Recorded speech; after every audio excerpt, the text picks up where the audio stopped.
this will be the first thing we hear. And then it'll be you guys.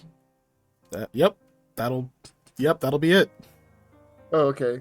Just Panda like hiccuping hard in the mic. Whatever that noise was. No, I did not hear his hiccup, but I did hear our voices. Well, that's good. That's an awkward place to start. The delay saved everyone else's ears. He's gonna do it again. Hello, everyone. Whoever's listening, hello, hi, welcome. I had a thing that I was going to talk about today, and I forgot what it was. I'm trying to figure out what deck I'm going to play for the Houston Regional Pokemon TCG, because I haven't figured that out yet. And I only have 3 weeks to figure that out. So I better get going. Enjoy. Plenty of time.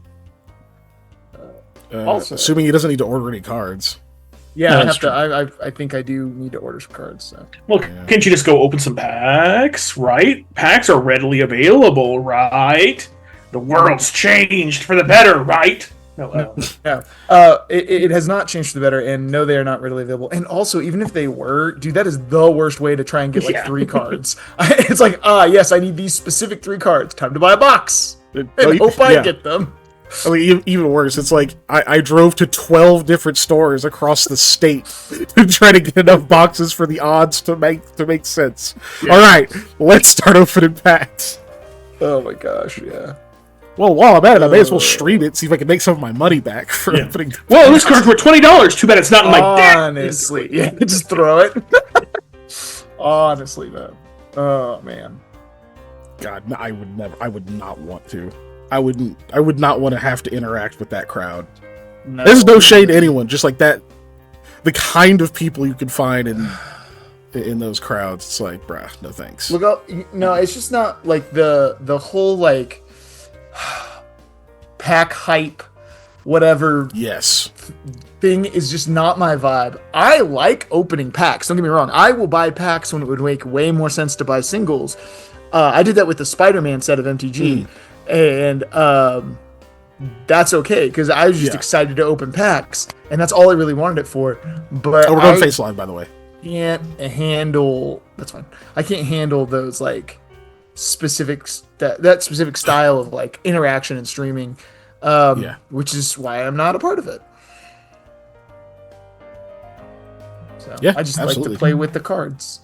Like, you could probably do that on a channel like ours because it's fairly small, and most of the people that show up are pretty chill.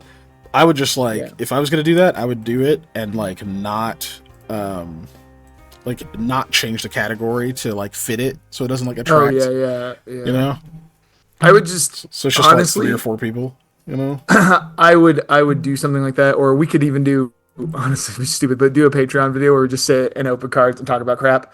Just have a sit and chat, kind of hangout thing. And do it during a hangout.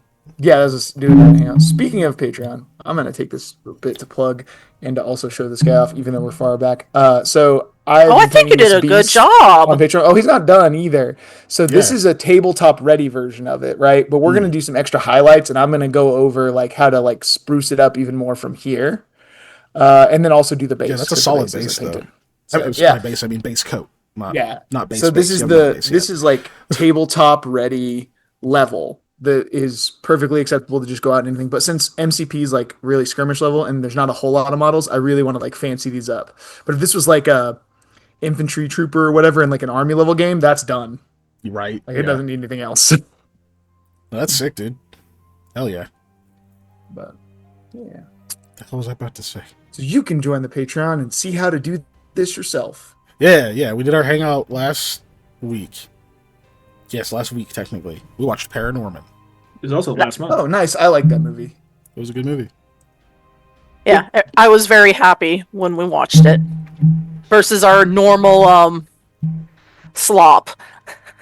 Well, normally you're picking bad movies to torture me.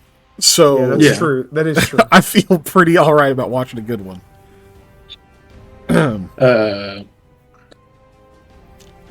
Yes. I just have a funny story to tell. That I re-downloaded Red Dead Redemption. I was playing online, I was doing my normal shenanigans when I went to deliver something to the post office in game.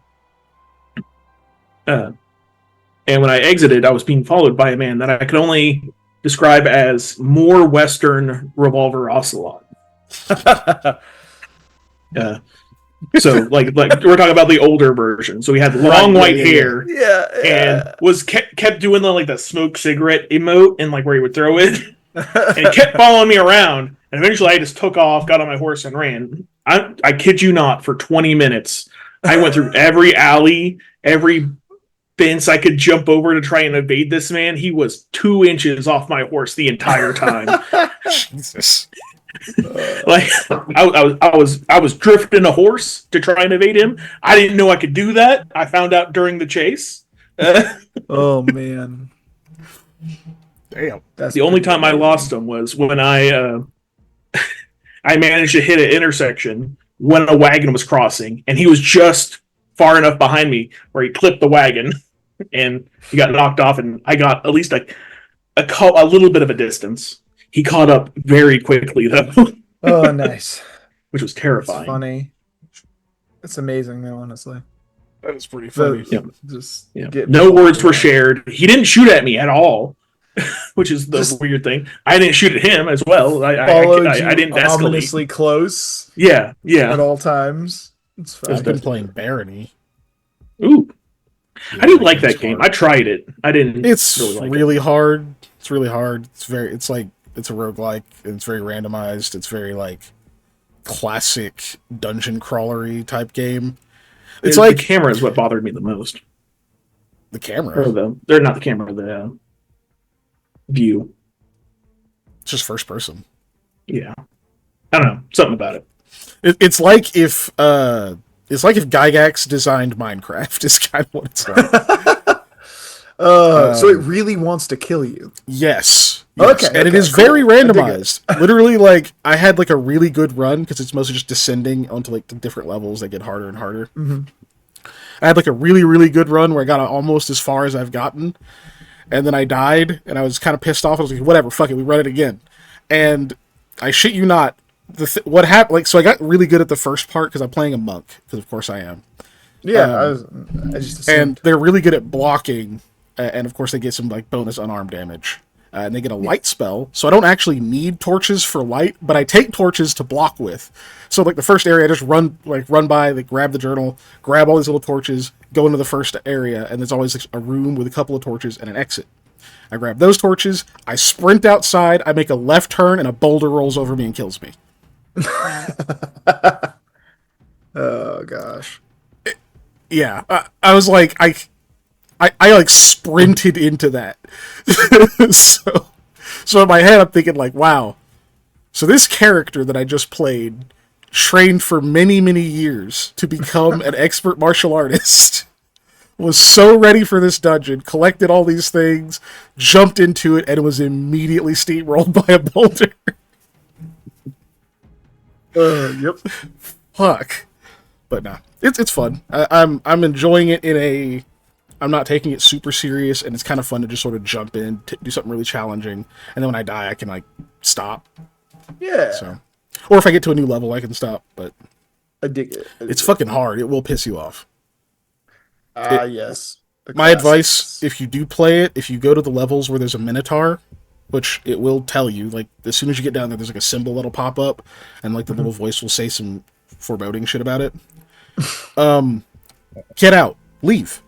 When you find the exit, leave. Because you can find other stuff. You can lollygag around. But the thing is, it does not tell you, oh, the Minotaur's almost there. It's just when it shows up, because you fucked around too long, it just shows up. And you cannot fight it. You can. But you can't. You know? It takes damage and shit, but you really it just breaks stuff. You can't destroy you can destroy some walls. It can just destroy the terrain. It just walks through it. Yeah. My best run I had, I got a little bit actually, you know what? I was trying to leave, I just couldn't find the exit. It was the only time I've ever just not been able to find the exit. And it showed up, and I fucking ran my ass off. It murdered like all because like you can pick up little NPC allies, and they'll try to fight it, and they will distract it very briefly. So like I had picked up like 5 dudes. They all have really nice gear and shit, which sucks because they all got crushed immediately. And I was like running through doors and shit, and I could just hear it breaking the entire terrain behind me. And then I ran into a dead end, and I was like, I had a staff that could like blow up walls. And so I'm like fumbling through my inventory. I pull out the staff. I blow up one wall. There's another wall behind it. So I walk in there. I blow up another wall. There's another wall behind it. Like, fuck. I turn around. I blow up another wall, and there's an open space, and the Minotaur fucking smashes me to pieces. I was like, man. Oh god damn it! It was like level 12. So yeah, it's fun, and you can multiplayer it. So yeah. That's cool. That's cool. Not a sponsor, by the way. Hashtag not sponsored. As with all of our things. Yeah. Also, not a sponsor, though. What I am hype about is 2 days Slay the Spire 2 comes out. I'm actually hyped for that. Yeah. I remember you played a lot of Slay the Spire. Yeah. Yeah, I beat that motherfucker, too. Alright. Anyway. Are y'all rolling dice, or is somebody just taking up the recap this time? Or both? ¿Por qué no los dos? ¿Por qué no los dos? I mean, I did it last week, so I will not volunteer. I will, however, roll to be fair. Well, you have a chance. Panda, why the fuck do you keep rolling just high enough? Well, it was doubly high. Anyway, so last time, what happened in Into the Storm? We woke up, or not? No, we didn't. We did. You never woke up, really? We're still asleep. We died. We just didn't know it. It's actually this whole campaign has been a dream. We woke up. Wait, no, we didn't. That's the end of the story, guys. Oh my gosh. We set up our shifts to do watch overnight. Eli gave everybody dark vision on our side. He didn't give anybody to the watch on their side. To be fair, though, Eli didn't know who was going to be watching. So, to be fair. So Sam got to spend time with, I believe it was Haru. Also, they didn't ask for dark vision. Yeah, it was Haru. Yeah, but first I met the mules, and yes, because was nice to them. Yeah, you at first you were in the room, and then you saw, hey, why is the heck is a mule out just staring blankly and out there by itself? And then you went to go look at it, and Haru came out, and then you guys had a nice conversation, which sorry. Give me a second. He was what Sam thought is he's like trying to read his mind or something. By bringing up certain topics. Which is he was very against. Sorry, I sneezed like 3 times, and now I got to blow my nose. So back. Yeah, you're fine. But basically, he was trying to get an answer on, hey, have we had interactions with? He didn't use the word nascence, but that's what he was trying to draw out from Sam. Which Sam was kind of not thick, but he was phrasing it in ways that were obviously not the way Haru wanted to hear from him. But regardless, they had nice conversations, and Sam was very suspicious about Haru, and that he felt the only time he had felt something like being around Haru was with Teresa Dorat, which is why the mind reading thing came up as a possibility. Lamia's middle shift, is apparently the worst shift, and she was with Sir Eloise Armadine, and they also had a nice conversation.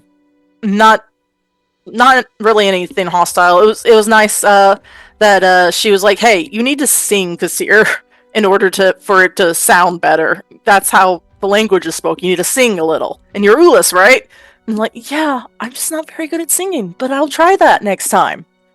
Mommy has not had the chance to try that yet, and that's okay. Eli got to be with, what's her name? It was Kendra. it was Graylee, right? No, or was it Kendra? It was Kendra. Kendra. Okay. I thought it was Graylee at first, but then I was like, oh wait, no, I rolled a different person. Continue. Technically, they had an okay conversation, except Eli kept looking at her like, and she was like, why are you looking at me like that? Don't be weird. I said don't be weird. And Eli eventually told her, like, well, I see, like, you have bloody hands. I see that you have hands. Anyway, sorry. Oh, yeah. I too have hands. Yeah. Maybe we should hold them. Like so. Oh, no, you hold your own. You! Yeah. Don't like to be touched. That's very Eli.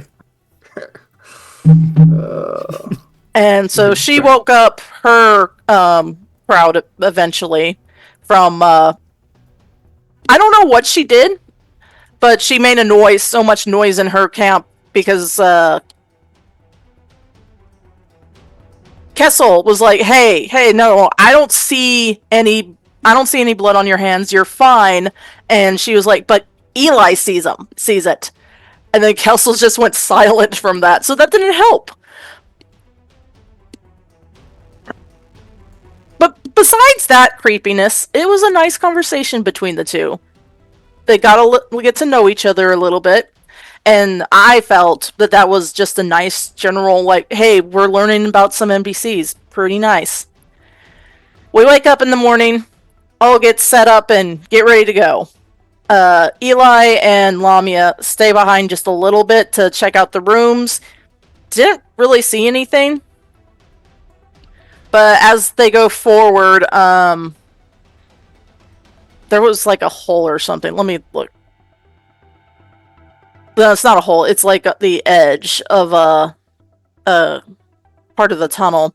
And Sam is like, "Hey, don't fall down there. It smells like ooze down there." Sorry, I'm laughing because Lamal was like, "Oh, so your professional opinion is to not fall down the hole." Yeah, I was gonna say, as if we needed more incentive to not fall down a giant hole. Yeah, not only is it death, but your body will be ate. And all your stuff. No. Sam also smelled the dirt that smelled like the dirt that appeared in our Eli's hotel room. Yeah. Hotel room when we had the weird dream sequences from all of us. Got looked at weirdly, and that was like, I think that was also Kendra. That was like, should I eat the dirt? And he was like, "No, not if you're not me." Definitely Haru. It was Haru. Okay, okay. Yeah, because he tasted it.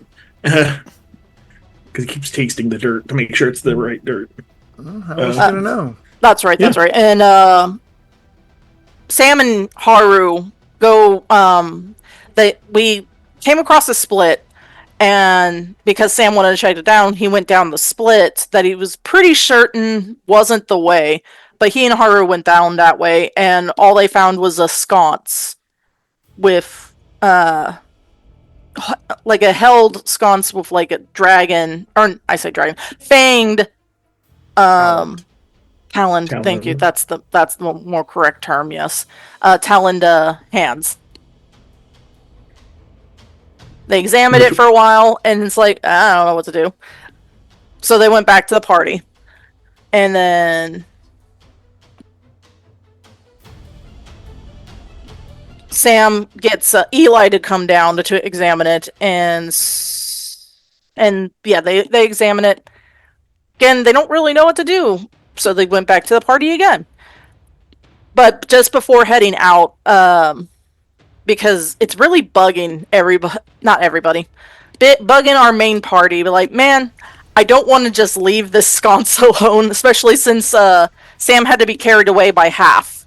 Where we learned from Half to Sam that he can speak to animals. Animals just understand him naturally. We learned before that from Haru that sometimes stuff just tells him things, because he kept saying that the torch wanted to be lit or desired to be lit or something, and we did not let him live that down. We hounded him. You specifically did not let him live that down. We both contributed. Sam was on him for a little while, but Eli's the one who made the check. Yeah, I definitely did more. You're right, but Sam was too busy focused on the sconce. The sconce that could not be moved. How dare it not be moved? Too focused. Or maybe not too focused, but singularly focused. I'll say that. Long story short, Sam manages to drag Lamia to the sconce with Lamal and Sir Eloise. And Sir Eloise is like, I could just get rid of it. And Lamal's like, no, let me study it this time. It's fine. But Lamia, who smells smoke in the air, is just on the ground, kind of in the way and being annoying. And he examined it and he's like, yeah, what Eli said with the illusion magic is true, but I don't know what exactly to do for lighting it. But I have an idea. Long story short, Lamia and Lamal. Oh, right. Did I say that right? I don't. Lamal? Yeah, I did say that right. Okay. Lamal, don't get in a tizzy, but Lamal faction with Lamia is even down further, even more, because she's so fucking stupid. No, you just annoyed him. Yeah, by being stupid. From his perspective, could you disagree? You were being yes. It was not. I wouldn't say stupid. It was because you were being obtuse. That's fair We're too. willfully blocking him as well, even though he was like, I'm gonna do a thing. Yeah. But so Lamia messes around with the sconce and somehow manages to get it to burst on fire. And then when that happens, time kind of freezes everywhere, except with our main group. So Eli rushes to the thing. Lamia, like, she has her hand on an ashen hand, and her forehead against the fire, while Sam is pulling out a canteen to like douse Lamia, I'm assuming. Yeah. And before he gets the chance to throw the water on the fire and anything else happens, we see a vision of a lady with red. You said amber, right? Amber skin, yes. Amber skin and hair that seemed to be moving snake-like. When you say amber, do you just mean the color, or do you also mean the transparent or like translucency? Just the color. Okay. Thought just occurred to me to ask. No, that's fair. Yeah, no, just the hue. Yeah. Okay. Sorry. Continue. Thank you. No, you're fine. And we see her for a short moment, and then the image breaks, and I don't know if time reversed or if something else happened, but Eli's back to where he was talking to Kendra, and we're in our place in the tunnel. Lamal's still stepping forward back to his lady in waiting, I guess. And Sir Eloise was like, "Huh, that's different." And yeah, the sconce is gone. It has mysteriously disappeared. Was the torch gone? Torch, yes, just the torch. Sorry. Okay. No, I was just trying to clarify. Yeah, we all were. You're good. And we all go back to the party, and I guess we are going to continue on. Because it's still early. Did you cover what Eli saw that had him talking about Kendra's hands? No. I said blood. Yeah, no, just the blood. I forgot to mention that he saw a vision of hers crying and saying, like, don't go yet, or just hold on, something like that. Yeah. And then later he sees a vision of, someone dead, which I think that was Haru, right? It was That was- I realized Haru was the one in the vision when I Yeah. went by. Mhm. After once he was talking to him for a while. Yep. Yep. Cool. Anything else that needs a reminder before we get going?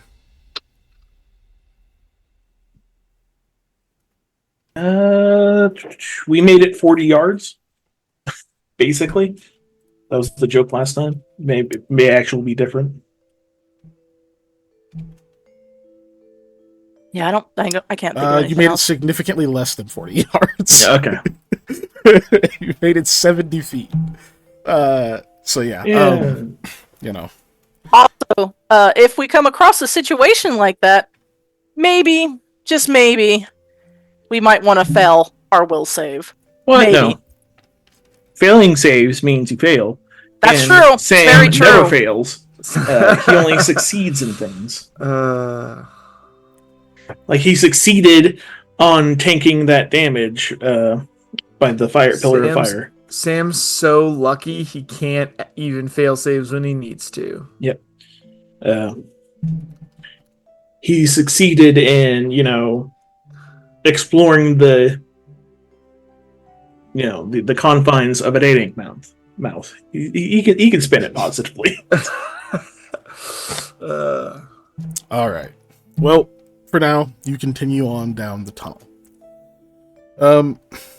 It's a bit of travel. You can imagine there's like there's some points where it seems to tighten a little bit. You go single file and you can spread out a little bit more. You'll be traveling a while. We have, I believe it's the same order. Generally speaking, it's the same march order here. Yep. I believe so. I think maybe some people got switched around though. Sam's in front, Lamia's in the back now because I'm in the middle talking to Kendra, or more in the middle, right? That's Okay. about where we are, and yeah, that's correct. Okay. Yep. That is correct. Cool. All right. So yeah, while you're traveling, was there any particular RP or other things you guys wanted to cover before I get to further events? I just wanted to talk to Kendra and see if she had any weird dreams last night and kind of follow up on the whole vision thing. Okay. Yeah, go right ahead. I imagine you would be the one to start the conversation. Yeah. I'm not going to start it the way Sam tried to start it when in the pre-show. That's a bad idea. So how do you broach the subject of, do you have any terrible nightmares? I don't know. I guess I'm just going to be like, because this is right after we had like the weird thing where we kind of snap back, and I'll just be like, oh, that was like we'd like daydreamy thing. Speaking of dreams, I had some off ones. Anybody else here? And because I'm kind of in the middle, so I'll just talk. Have any weird or strange dreams last night? Anything worth sharing about this that we can like maybe unravel about this place? Half just grunts as expected. Yes, enlightening. Let's see. Grayley pipes up and says, yeah, I had a dream that I was back home. I was baking with my family. It was really pleasant. And then, then I woke up here, which is fine. Which is significantly less pleasant, though. I thought for a minute you were going to tell me that you were eating a giant orange about yay big, because the last time I asked somebody this exact question, that is the same energy they brought to that answer, and they had apparently been eating a giant orange. She looks a little confused and says, yeah, I guess that'd be all right. Doesn't seem no one else to add to that. Look, I'm also confused. Don't worry about it. No one else seems to chime. Where the fuck did I put my die? No one else seems to chime in immediately. Jeez. Kendra is kind of giving you this look like she suspects that you're fishing for something. Yeah, I should have got Sam to do it. He's the fisherman. Um, oh gosh, that was dumb. And she just goes, "No, did you?" Not as much. Just been having kind of weird, like,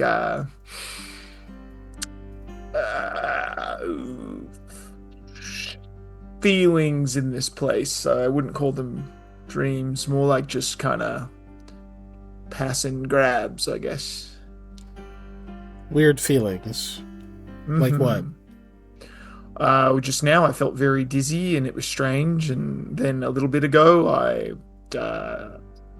felt real nauseous for no reason, thought I was going to fall, and saw like a weird thing in Haru's face for a second, and yeah, just off and on, lots of different stuff.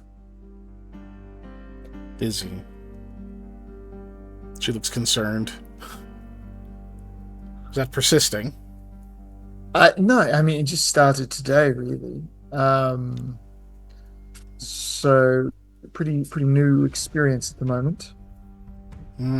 You seem like the type who would say that even if you were about to die. Good Bean! That is incredibly Does true. Eli get How dizzy dare spells you. often?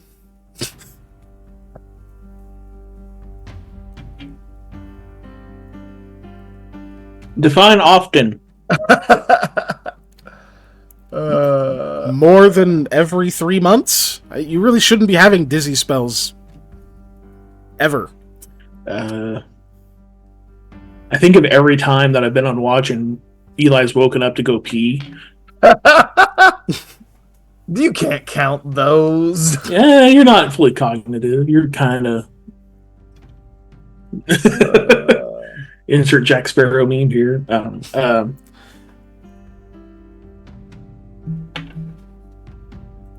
Anything Talk about close being to... dizzy. Like right now? Yeah, moments ago. Whenever you guys were off checking out the thing over there. Oh. Okay. No, I think that's only happened like a couple times. I think of shared party experiences that we've had. Right. And like, oh, Dizzy's a code word. So it's not common. You're not prone to migraines or anything like that. So something may be going on. Not that I'm Next not time the we cause take a of. break. Not the cause. She just rolls her eyes. Accurate. When we take a break next, we'll need to check, make sure you don't have any swelling on the lymph nodes or eyes looking any stranger than normal.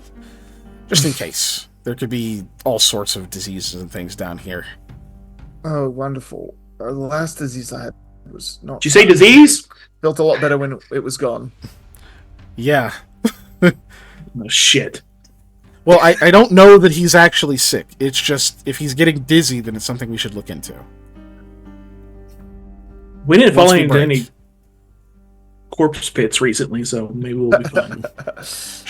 She reaches into her satchel and takes out what is obviously a very clean cloth. And it smells a little bit herbal, and like there's like a slight alcoholic tint to the scent profile of it. And she's like, "Put this over your nose and mouth, I will comply. You're about to get just in case." drunk. Ooh, the vapors. Right.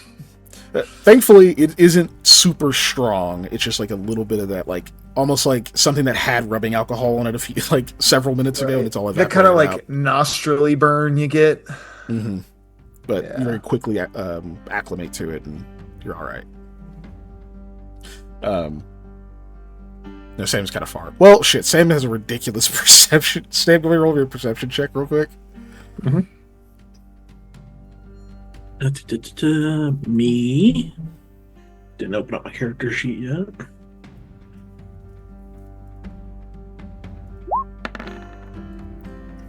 Oh. It hovered on the 17. It did. And then went back to 7. 25 is total. still pretty crazy. Give me a knowledge nature Oh yeah. minus 10. Also, it's also stock armor bonus. What minus 10? Knowledge nature. Or survival, your choice. Nature is Ooh. easier. Yeah. I forgot Snell Pole's up now. Good. 11. That's what happens when you that's take out my entire bonus. Yeah. Okay, yeah, you're pretty sure that's witch hazel. Is what she's used on that. It's probably why it has that scent profile. Interesting. Yeah, not that important. I just want to see if you knew what the herb was. Cool. You guys, I realize now that I said that, it's going to make it seem like it was important that I'm fucking with you. So you guys continue. Yeah. Eli, you can continue your conversation now that that interruption's over. Yeah, no, I'll be like, well, the other reason I bring it up is when we were at the Westerlies, there was a bit of a event where a lot of people in the inn were having strange dreams that seemed interconnected or all had the same figure or person in them. Have you guys experienced anything like that prior to coming down here? Lumal pipes up and says, I have, though not centering around the Westerlies. It was 2 days before we came down here, I believe. And it was different dreams. There was no real common linking thread between them, except for they all had a woman who had like snake hair. Anybody else? You see Lumal like look back now. He says, "You mean like the statue we found?" Like the statue. Oh, that, or you were shushed in your dream right before you awoke. The order again.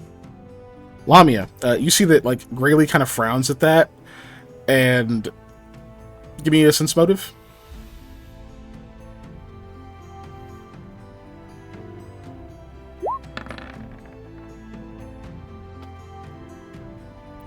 Keep the 19.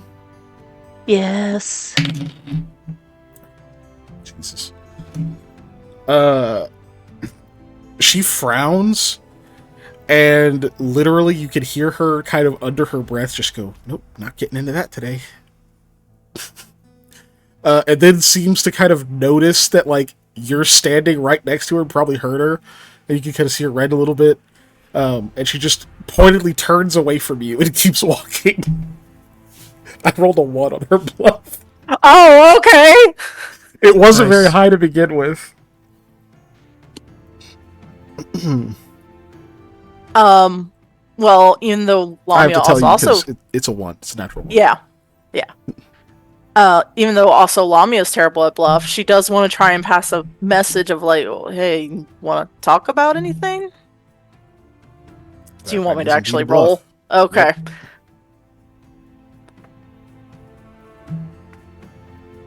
No, not that.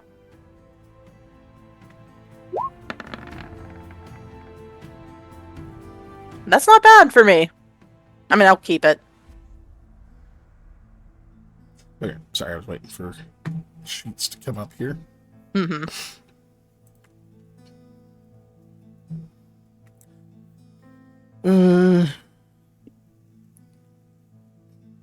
So 14 to pass a simple message is a 15, or 20 for a complex message. Rats. Oh well. One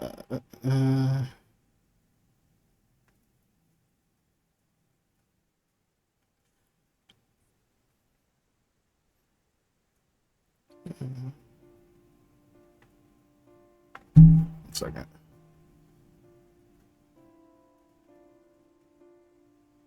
Okay, yeah, nope. So yeah, you try to like whisper that kind of quietly to her, and it happens to be right as you're passing through this kind of smooth area of the tunnel.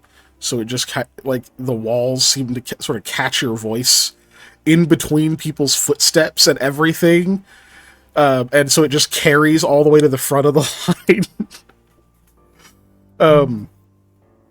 And she turns towards you and like eyes like just moon-shaped eyes, still red in the face, and goes, me? Talk about what? Lamia is also like eye huge, and her face flushes, and like I guess it's nothing important. Yeah, because probably not. She can realize it's super loud. Yep, nope, I'm the first one to say something whenever it's time to talk. If I've got something to say, I definitely say it. That's me. Graylee, real talkative. You could all hear the, like, nervous tremor in her voice. That bluff check was in the negatives, okay? Like, Damon fully turns around to look. It's just like, I'm focused up here. Oh, God. Like, bad. He looks at Haru. Is she alright? He does have a look on his face like, what the fuck is going on? Like, why is she being so awkward? He's like, Graylee, you okay? Yep! It's like at a much higher pitch that I'm gonna register. Yeah. Yep, nothing to talk about back here. Lamia tries to aid. Lamal literally does like pinching the bridge of the nose. Yeah. And he's just, is something wrong back there? It sounds awfully suspicious. Sounds suspicious. Yep, nothing wrong. Nothing wrong at all back here. All sunshine and rainbow. Yeah, of course it's suspicious. Yeah. Sounds very suspicious. Don't be suspicious. Don't be Suspicious. Nothing to, like, have to fight or anything. So we're good on that. And turns and starts walking backwards to look. Like, what the... Everyone else seems to be being normal. You can't quite see Graylee because she's quite short because she's an Avar. But you can kind of just see her head bobbing, and you see, obviously, Lamia looking very abashed. And, of course, you heard the, like, do you want to talk about it or whatever, you were in the little echoey spot. He just shakes his head and flips back around. Okay. Just got it handled. Cool. Back to the question at hand. You were at least saying someone's shushing you. Haru kind of shakes his head and he's like, I think I've had a dream like that before. You said it was, what, 2 nights ago? 3 nights ago? Yeah, around then. Yeah. Yeah, I think I did have one. I don't remember most of it, though. Just the end part. Somebody went right over my shoulder. I think I was reading in the dream. Okay, so you were reading and then you got shushed. Were you in a library? Because then that would be like normal. It was, but not like any library I've ever really been in before. Okay, interesting. Vast. And even though I didn't see any light sources, it looked like the ceiling itself was just some darkness, this carpet of darkness up above. But there was this odd, reflective, moonlit quality to everything. So I could still see down these corridors that stretched on forever, miles and miles of books. It was incredible.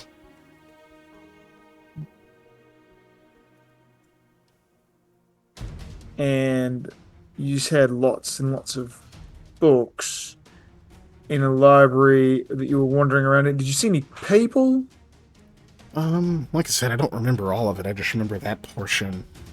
I don't remember seeing people. I do remember seeing a really big winged cat. Okay, like a sphinx? Exactly like a sphinx. I just didn't know you'd know what that was. You're more learned than I gave you credit. Apologies, I shouldn't underestimate you. First off, offended. Secondly, I'm Caliphate trained. Our gods are sphinxes. Well, yeah, but sometimes people have gaps, you know? Right. I already said I'm sorry. I won't underestimate you again. It's genuinely rude of me. Well, now I've got a new theory. That I have no manners? Yeah, you wouldn't be the first. Oh, no. That you may have had a dream that took you through possibly the Hollow Archive or somewhere similar. Which means that this has got way more reach than I thought it did. But if I had a dream about the Hollow Archive, wouldn't I have forgotten the dream? Nothing exits the Hollow Archive. You would think so, yeah? Yeah, I would. Maybe that's the catch. We're all still trapped in the Hollow Archive? No. Yeah, this is like... yeah, no, the problem is... Or not the problem. The strange bit is... that, the stuff's been a little wibbly-wobbly with those rules lately, I guess. It's kind of a founding piece of that realm as far as the lore speaks. If things are escaping the Hollow Archive, that means something's really wrong. Oh boy, does it. I don't like how you said that. Yep. Oh no. He just kind of continues to worry and keeps walking. Yep. I can provide no further clarification on that, unfortunately, and I'm very sorry. Yeah, Kessel from further back is just, yes, it's true. The truth is rarely a balm, but always enlightening. Haru seems to continue worrying, then he stops this. Did you just make that up? Just, yes, how'd you like it? It's pretty basic. Oh. Well, it's a first draft. You're basic. Oh, gosh. No manners, that kid. I'm 24! Child. Children. Strokes his beard. Oh, he's clearly not that old either, as I was said before. Yeah.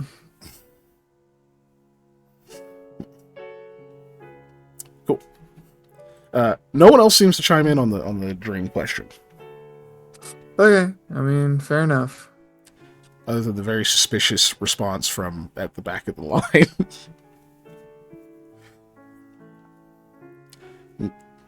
Kendra says, anyway, yeah, so I guess apparently a few people have, or at least one. But I don't know, Haru's always into something. It's hard to ask him a question he doesn't have some answer for. He goes, oh, thanks! He goes, yeah, it's definitely a compliment. So why? Did you have some theory about these, or what's going on? I'm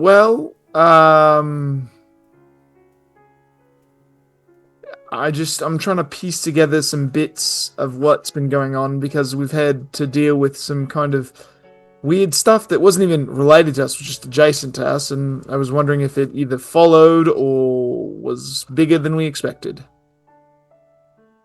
Okay. Sounds like there's more to that, but that's fine.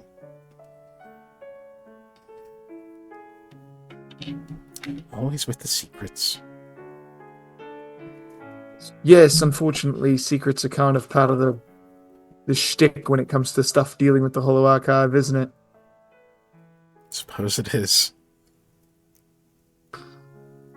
Yeah. Well, I don't know. I wish I had more relevant things to say, I guess. But I unfortunately don't feel like I do. Not about this, anyways. Are you still dizzy? At the moment, no. Feeling better now. Good. How'd she sleep? Fairly normal. No weird dreams? No, I didn't have any. That's why I was curious if others might have. Yes, because having no dreams makes you curious if others did. Well, because other stuff has been going on in the daytime, and sometimes... Look, I've got a weird dream connection thingy. You could have stopped It's it. a Weird. very strange way to put it. Yes, that's true. But so sometimes if I'm experiencing things in the daytime, it might be related to stuff that had happened at night. Huh. Okay. Well, let me know if the dizziness or anything else like that comes back. I will, yes. Also, Eli, make me a fortitude save. Woot. Oh, I guess I should open my sheet. I don't even have it open yet. And Sam, make me a dungeoneering check with a +2 from Harder's assistance. Fortitude.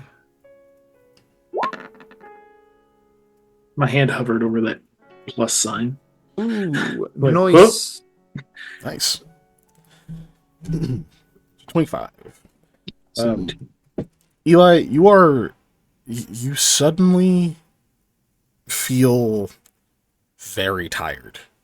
Not like exhausted, just like you kind of yawn, and then like you realize your eyes are kind of doing that thing where they feel a little bit strained. Mm-hmm. And all of a sudden, like your gear feels a little bit too heavy, and oof.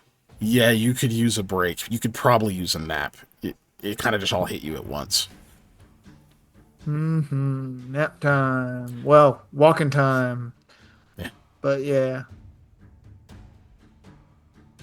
Okay. Essentially what just happened is you don't immediately become fatigued or anything like that. But I'm going to have to treat you as if you had already been adventuring for 8 hours. Okay.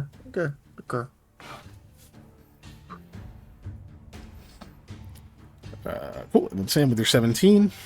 Yeah, you guys continue. Any other RP or anything before I usher us along? I don't have any more. All right, now? Okay.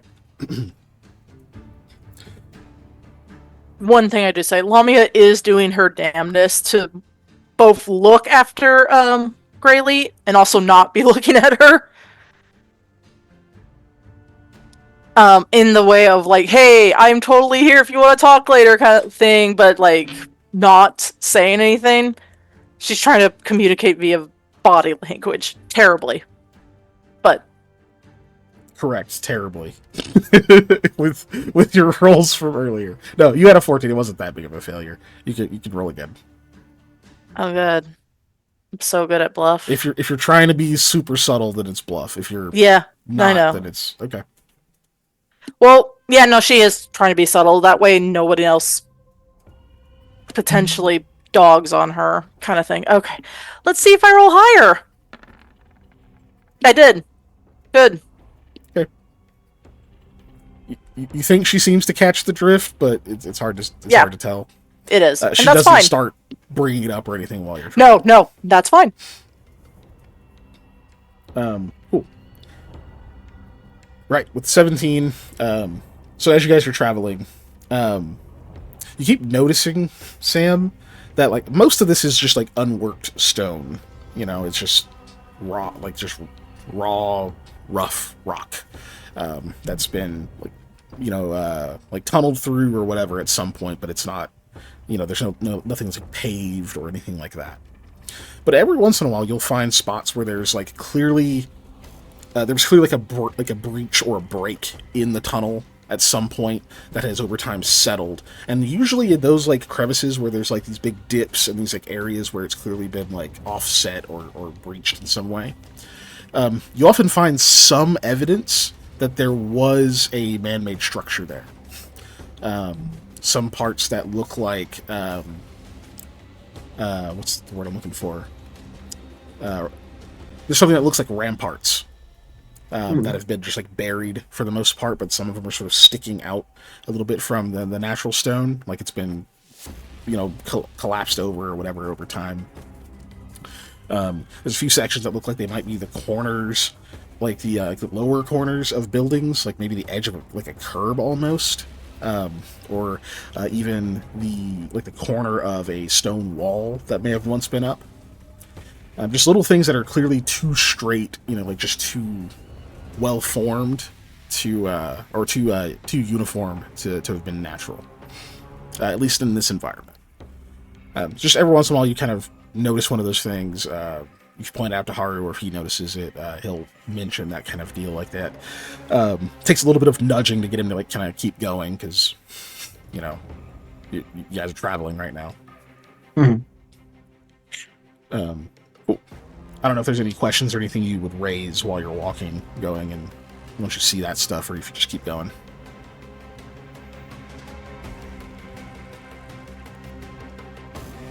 How far underground do you think we are? That's a good question. He kind of tilts his head. I could ask Rayleigh. Would she know? She might know. Hey, Rayleigh. Yeah.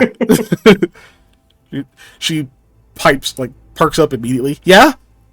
Yeah. Do you know how far underground we are? Give or take? Give or take, I'd say 80. 8? You both say, you and Haru say feet at the same time. Question mark? She goes, it could be meters. I don't know, dude. I was thinking more yards. Okay. I don't know. Oh, that's a lot deeper. Yeah. It's like almost 3 times as much. It is 3 times as much. Said almost. I don't feel like we've gone down anything that steep. And she's like, well, no, but it's been a steady decline the whole time. And even those rooms we were in were slanted a little bit. Really? Yeah, they were. You couldn't feel that? Because, not really. Well, that's because you're getting used to it. They're definitely slanted. This whole thing is slanted. Whole area is crooked. Crooked. That means the way back is going to be harder. Oh, yeah, it does. Also, I mean, I guess in theory, the surface could be going up like a mountain or something like that, too. Or like a hill. How steep is this, Grayleigh? It's not that steep. It's pretty shallow bend. That's why you're not noticing it. I don't think you're going to be able to roll down very easily. You could try, though. It would be fun for the rest of us. Yeah, not right now. Huh. Wow, 80 yards deep? That's crazy. I would think it'd be colder, don't you? Well, I know that a certain depth underground keeps a certain temperature. But we heard water before. Yeah. I don't know at what point. Like one time, somebody. It's not very deep. Some sailor quizzed me when I was taking a boat over here from Delancha. What temperature is the deepest part of the oceans? And I said like really cold. He's like wrong because there's volcanic activity down there. It's really hot. I was like, oh, okay. I guess that's makes sense. Did you just say we're walking into a volcano? No. I don't believe you now.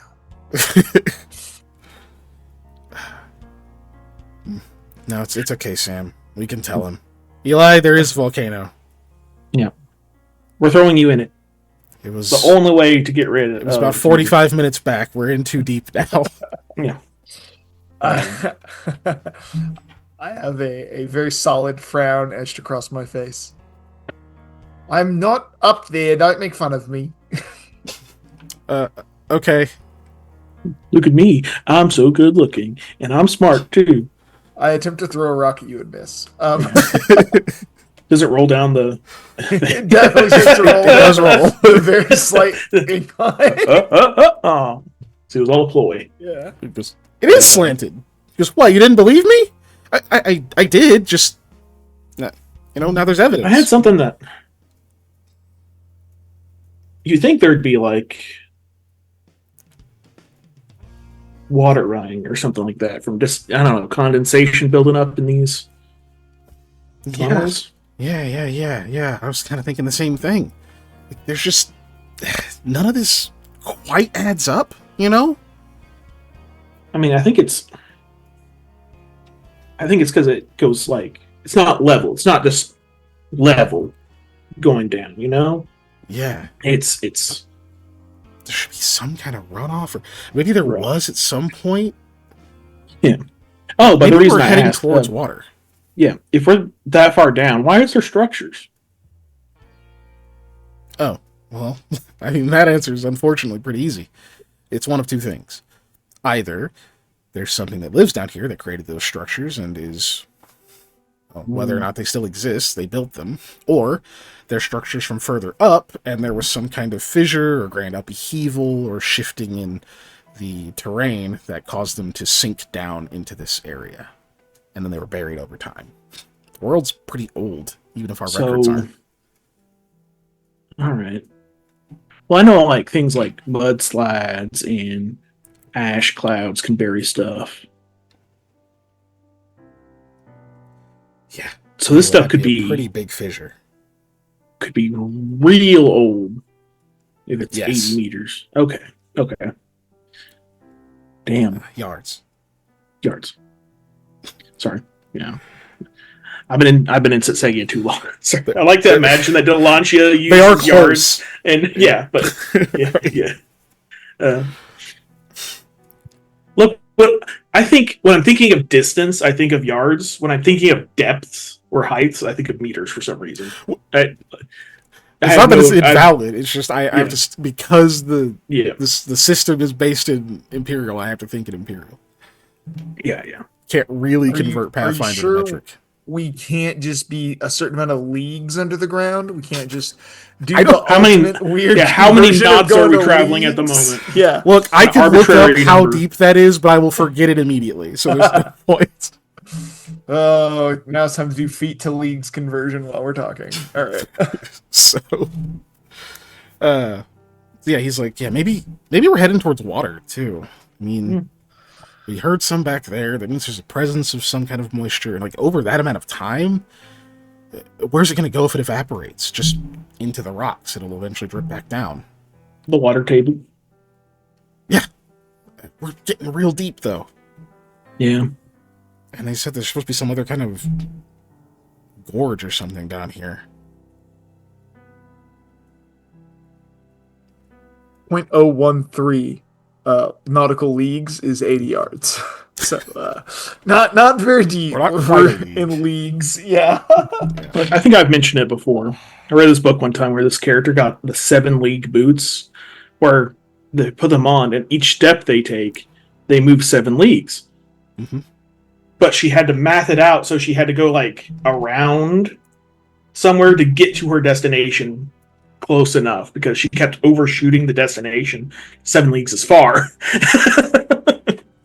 So she had to I'm going to go sideways and then back, do like an angle thing. Yeah. That is an item in Pathfinder, by the way. Oh, is it? Okay, yeah. nice. It got introduced in the Mythic Adventures for obvious reasons. Well, then they stole it from Pathfinder. No, I don't know. So Pathfinder has a lot of references to actual, just like D&D. But anyway, cool. You guys have that conversation. Continue on. Yeah. Anyway, yeah. Eli, give me a Constitution check. All right. Constitution DC 12. Check. Will do. Just so you guys know, a league is about 5K. So, which is 3 miles ish. So that's why that conversion is where it is. It's very strange. Sounds about right based on that. Yeah. That's not a 12. Yeah, that's pretty bad. That's a 12. There we go. That's a 13. I did it. Yeah, that's true. That's higher. That's a 12 or better than a 12. Yes, thank you. That's what I meant to say. But yeah. Sheesh. Okay. So I won't do any non-lethal damage to you, and you don't become fatigued yet. Hooray! I did it, guys. You are yawning quite a bit, and it is. This definitely sucks. It, as much as you know you slept fine last night, it feels like you basically did not sleep. Oh, got it. So normal days point. for me. Yeah. Cool. Just with continuous walking and probably worse nourishment, and the continuous walking is pretty normal, and at least I'm usually outside, not in a cave. So yeah, I'll take my normal versus this for sure. Yeah. The trail rations aren't great to subsist on, right? You know, they'll work, they'll do it, but we'll work at a pitch. Yeah, and you gotta drink a lot of water, but you guys have to ration your water because you're underground. So yeah. Anyway, Somebody here have create water. Come on, pony up. I wish. Do they? Do we even other than They Sam, did offer to help have you a fill divine your- spellcaster? You guys don't know. Just Sam.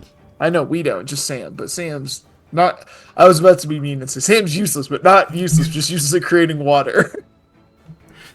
They did offer to down help here. to help fill your water skins and stuff the other night, but you guys, it was the first day, so you guys were like, "Nah, we're good."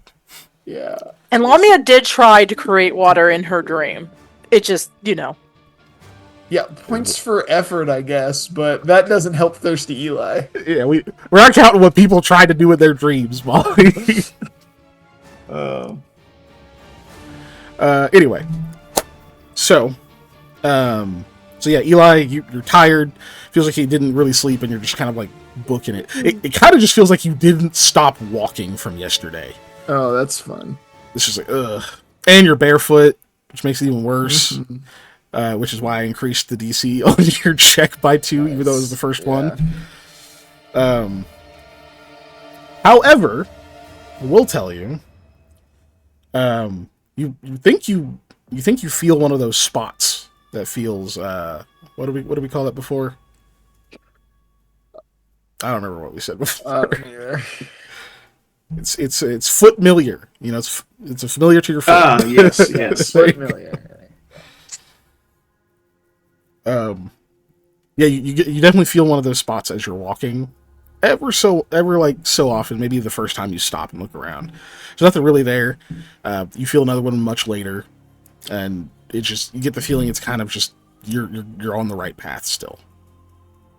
Maybe these visions and such aren't quite done with you. Gotcha.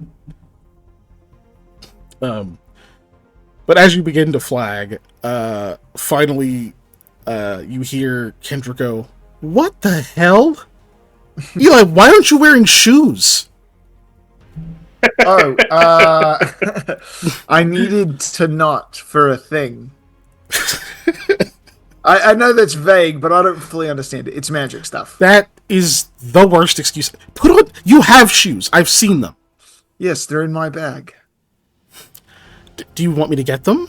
No, You shouldn't be walking barefoot. You could step on something sharp. I could, but I haven't yet, and I'm gonna keep trying that.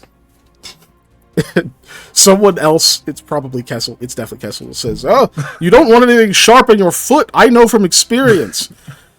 There's just a general noise from the group as they're, obviously nobody's just looking at your feet, so they didn't notice you weren't wearing shoes until just now.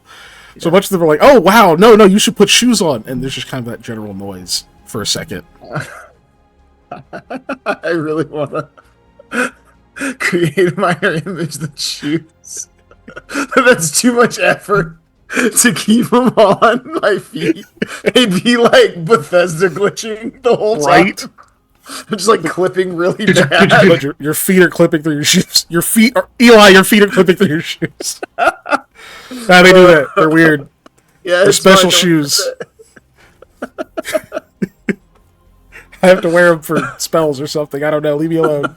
Yeah, shut up. For spells or something. Yeah. Just be quiet. Don't worry about it. Oh Right. gosh, that's funny. So how does Eli deal with the... I don't know if your party also finally is like, Eli should put shoes on, or if they're just like leaving you alone, or come to your defense, or what. Yeah, I'm just like, no, I need to be barefoot. Don't worry about it. Sam licked the ground, okay? Get mad at him. First of all, I touched it with my finger, then licked my finger. Little different. Yeah, ball is so probably just like, oh. different. Oh God! Listen, he's a grown man. Despite all appearances, can we just move on? Yeah, just let him wear his socks. Anyways. Wait, he's barefoot? Oh my God. I'll throw Yeah, a he didn't shoe want to at get you, his too. socks dirty. No. I'm sure. said he had no shoes. I thought he was just wearing socks. Put the socks in the shoes. Yaks and Eagles. Cool. Any other RP or anything as you guys continue? Before we pass more time. Excuse me, no. I kind of whispered to Haru, hey, if you want me to plan a little break somewhere up like near next time we see some stuff that you may want to look at, I can do that. Some stuff? I need a bluff check if we're trying to be secretive. No, I mean just to him. To everybody else I am. Yeah. Whisper, whisper. 2.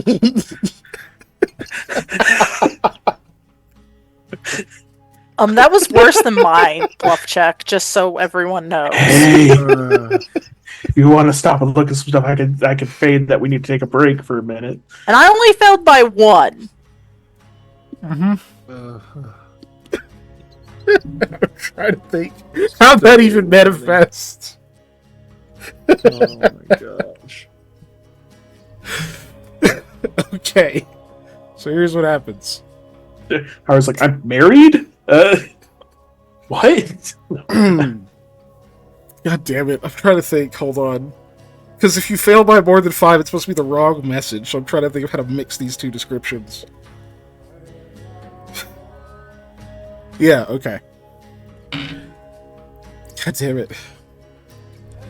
Alright, so you start kind of trying to whisper, hey, if you want to play a little break up ahead, saying that. You also happen to be passing through one of those weird tight areas that's kind of smooth. So it does have that sort of echo amplification effect on your voice. But worse than that, it happens to be right about the time, just before you started speaking, behind you, Eloise had been kind of talking to Half about something, because he has this interesting looking horn. And so he had handed that to her, and she was looking at it and pointing one end in your direction, right as you start speaking. So you whisper this, and it amplifies not only through the cavern, but through the end of this horn that has been designed to amplify sound. So it just kind of, I won't say it blasts out at everyone, but it definitely is. It's definitely mic'd up, like you accidentally spoke into a live mic for a second. And unfortunately, with you trying to kind of whisper it, your voice gets a little husky-ish, so it kind of just sounds like you're not like, hey, if you want to go take a break over here when we find something, it's, how much are your cookies? Yeah, I knew exactly where you were going as soon as you said husky. I was like, so oh no. Oh no. So Haru gives you kind of a shocked look, and everyone else kind of gives you that head tilt of, oh. Eloise just turns the horn slightly and says, apologies. Hands it back to Half and says nothing else. To look at the ruined stuff. Oh, right. Yeah. Yeah. I say at a normal volume to everybody. We probably should break soon Just in case. Anyway. Yeah, right. I have a girlfriend. Give me the horn. Oh. I need to make sure she hears this. No, so... I have a girlfriend. just Patty, what the fuck? Right? I've had the disturbance in the force. It's but yeah. He's like, maybe we should break soon anyway. And Eloise says, we haven't been going that long, have we? I mean, I know the terrain's rough. Oh, but Eli's choice to be barefoot. That's on him. Besides, he's tough. Thumbs up in the back, which says, I buddy Christ it. Just yeah. Also make me a reflex save, Eli.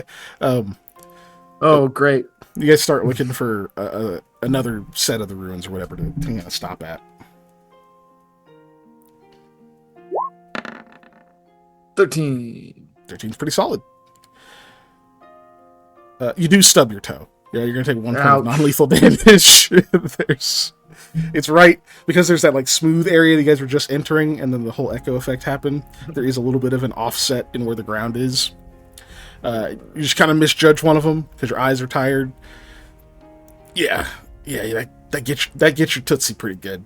Ouch. But you're all right. All right, that's fine. You have 9 more toes, right? Like this is okay. That hurts a lot. It might be broken, but I imagine Eli doesn't want to give anything to the effect that really hurt, because then people will check on him. Yeah. This is the man who tried to pretend to not be blind yesterday, all right? This is why I have bluff points, okay? It's not to lie to people, it's to pretend I'm not hurt. Right? Cool. So yeah, whatever. You have a tear come down, you suck it back in, because you're a man. Yeah. You guys continue on. Cool. Sam, survival check, please.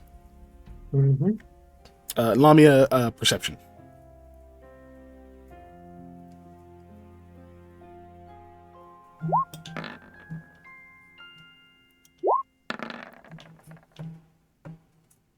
Nice. Okay. Oh my goodness. Yep. Cool. Let's see what we're gonna do this in. Okay. Yeah, we'll go the other thing first. So, you actually get to the end of this current like cavern you've been moving through that has you haven't seen any like split offs or anything. It's just been kind of this straight tunnel.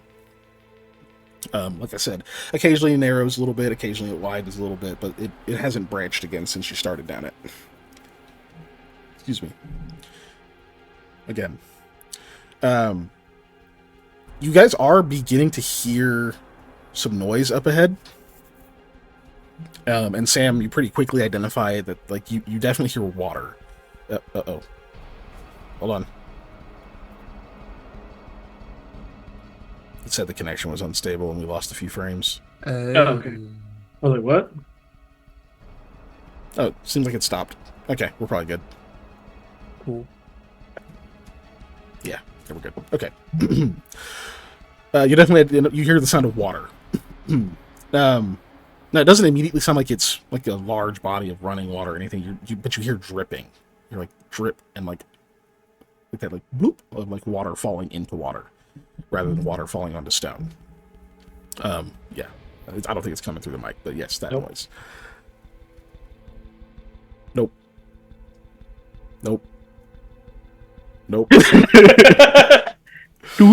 There we go. I don't feel super lazy. I'm gonna have to edit in a dripping sound now. I probably will. I'll probably just forget.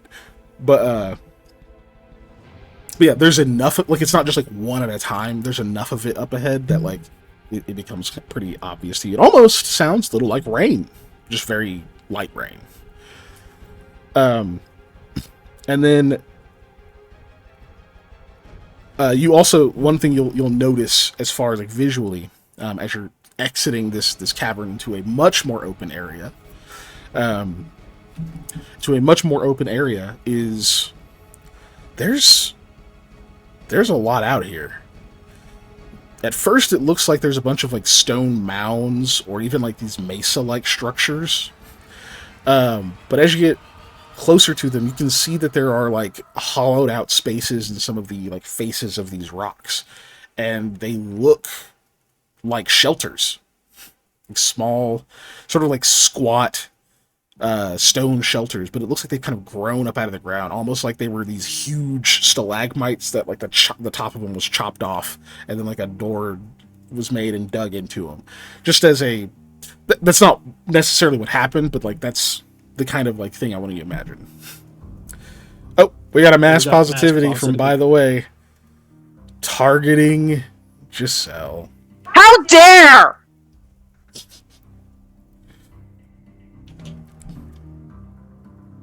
Alright. I am ready to suffer. Get you a friend who's nice enough to bring you coffee. She brought me coffee. That was mine. Damn it.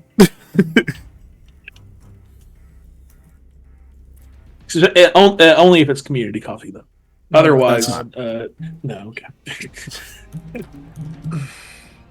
Ooh.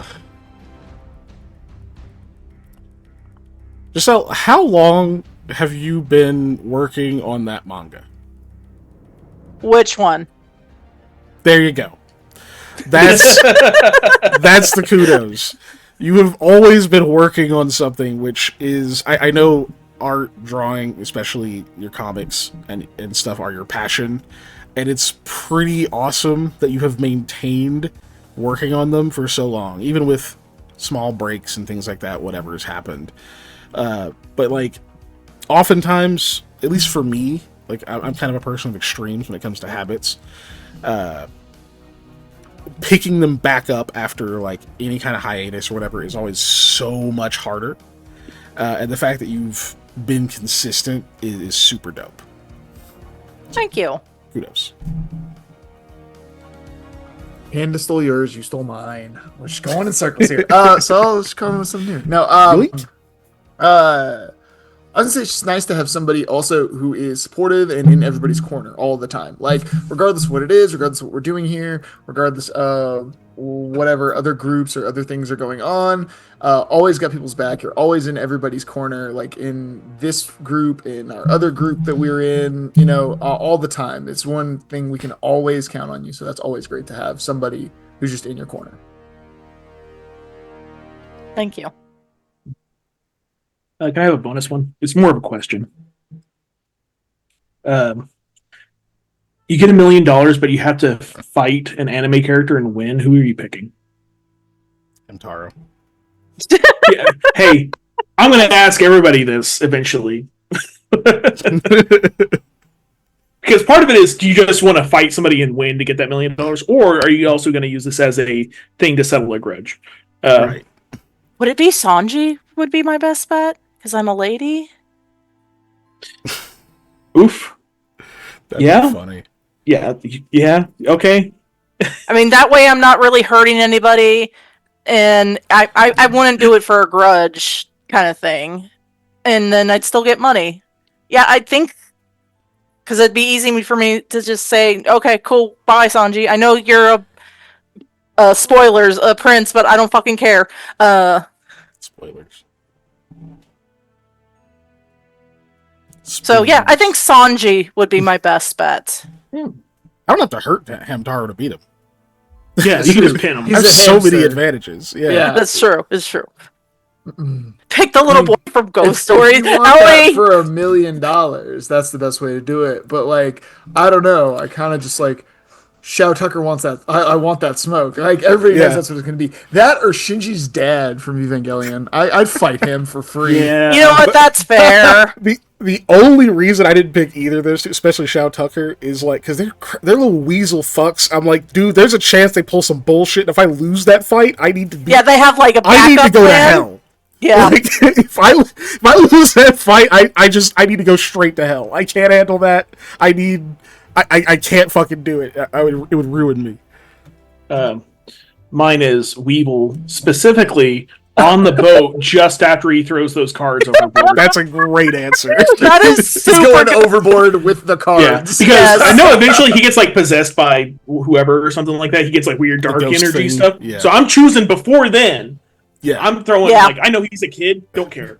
I don't think I know a single person who watched that show when it was coming out who didn't want to punch him straight in his fucking mouth at that point. Like, we were all kids then, but like, so it was more acceptable, but it didn't necessarily change because I grew up. Maybe not super unpopular, but unpopular opinion. The bug cards are really cool, though. I like the bug cards. Bug cards I just don't like. They had a stigma about them because they were used by a hole. But I like the cards. Well, there are other bug card sets that are really neat and are not used by Weevil. So it was. I want to say though it was the War of the Roses game where you could get different people's decks, and his was one of my favorites to use actually. Where you could because it was the weird like chess style thing where it's like a turn-based strategy where you move everything, and the bugs were really fun in that, and they worked really well. I liked it. So yeah. Speaking of the Yu-Gi-Oh collection that they released, actually had a lot more games than I thought it did.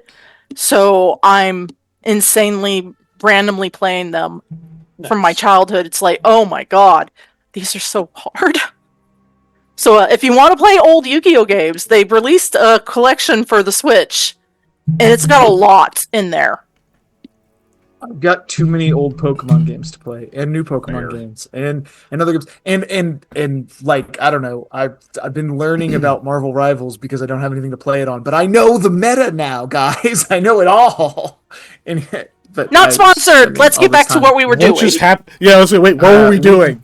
Yeah, we can blame the positivity. It's always it's always. Oh yeah, and taking a break.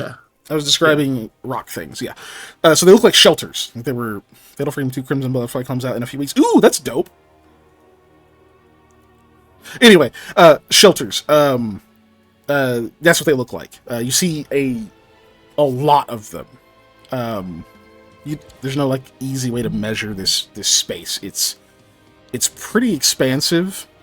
But you do see the source of the kind of dripping sound you're hearing. And you can see that there are just a bunch of stalactites that look like they are pretty goddamn long. Like they've been up there for a long time. That ceiling is very, very high. And the water is just dripping down off of them. So, one, there is some kind of like groundwater or something up above this area. Doubtful that that's the same water you heard earlier. Pretty doubtful. But there must be enough of it, or enough of the rain and stuff soaks through, and this area gets dripped on a lot. Don't like how that sounded. Drippiest. And you can see that it looks like pretty much all of it is landing on top of these shelters, which they do seem to have some kind of rim across the top, like they're almost like a basin that collects the water. So you can see that it's dripping onto them, but they don't seem to be overflowing off the sides or anything like that. Like maybe there's something inside of these structures that the water is draining away into that you can't see from outside.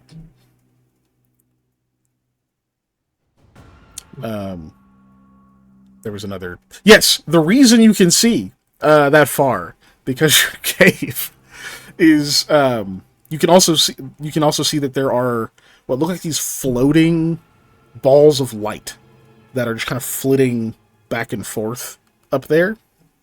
They seem to be giving off a great amount of light. The light that reaches you isn't super, super bright. Like it seems like they give off quite a bit from where they are, maybe far away, but enough of it reaches down that you're able to see most of this area and see that it's quite expansive. It was this campaign where I got fucked up by a magic ball thing, right? Oh, by Will-o'-the-Wisp, yeah. Yeah. Okay.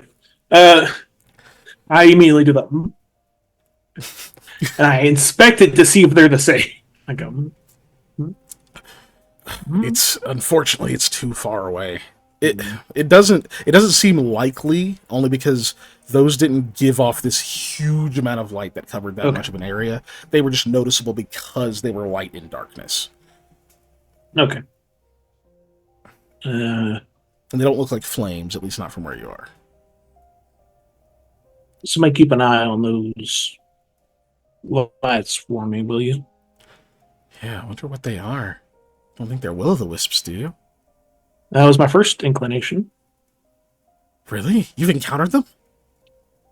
They're not fun. Oh, you survived. Yeah. I don't think I've talked to anyone who survived a will-o'-the-wisp attack before. Did I just run? I forget what I did. What did you I should do? go up north then. Don't. I don't really want to encounter them myself, to be honest with you. Wait till I tell you about the worm that breathes fire. You guys did ultimately run, because you put up the campfire wall, and it didn't beat its spell resistance, so it just passed right through, and you guys were like, ah! And you ran away. So, yeah, we definitely booked it. You got shocked once, and that was enough, too. Yeah. Yeah, because it did, I think, like half my HP or something crazy. Yeah. For those of you who didn't see that part, will-o'-wisps punch well above their weight for their challenge rating. They are gnarly. They zap you. And don't they have damage resistance, or like you have to hit them with magical stuff or something like that? Yeah. Yep. And they can be invisible. They're just nasty. How close are they to the Will-o'-the-Wisp in Elder Scrolls Oblivion?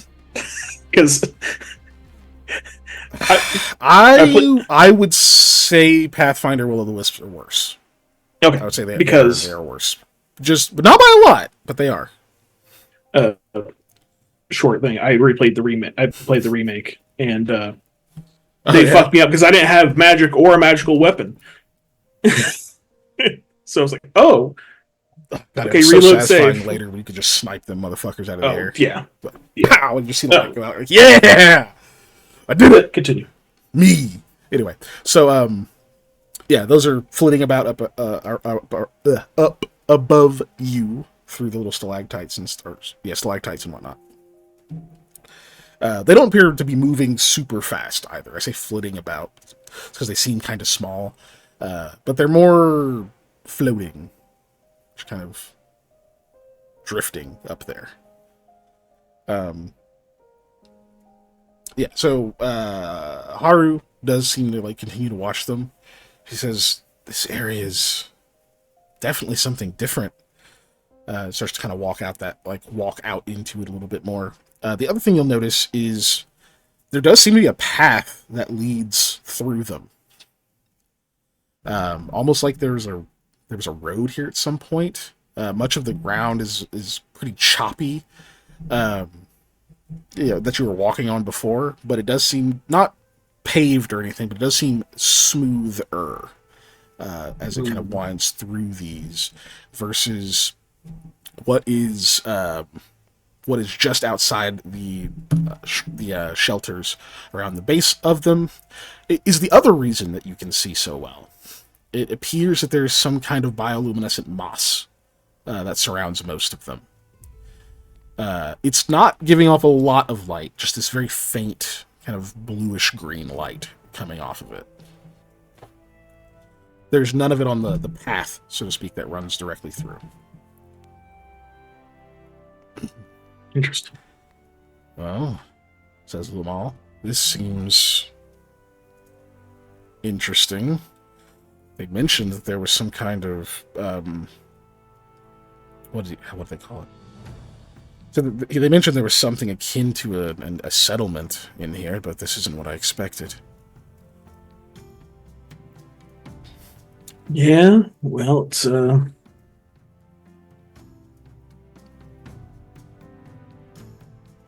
might be worth looking at. Just to see what's around. A good place to water the mules as well. If I'm surely there's pools of water. We can see if it's good enough to drink. Yeah, I suppose so. We'd have to spend a great deal of time clearing this area if we wanted to make sure there were no threats. But just getting a secure area to rest wouldn't take too much time, I suppose. When I use this as a fallback point, though, we should probably be secure.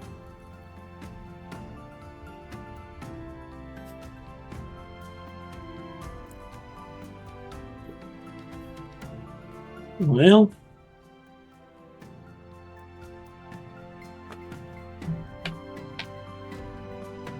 fallback point sounds like a good idea.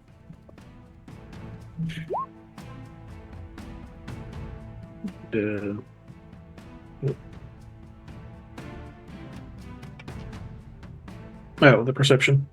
Yeah. Yeah. Okay. Sorry, I was like, oh, not looking at that screen.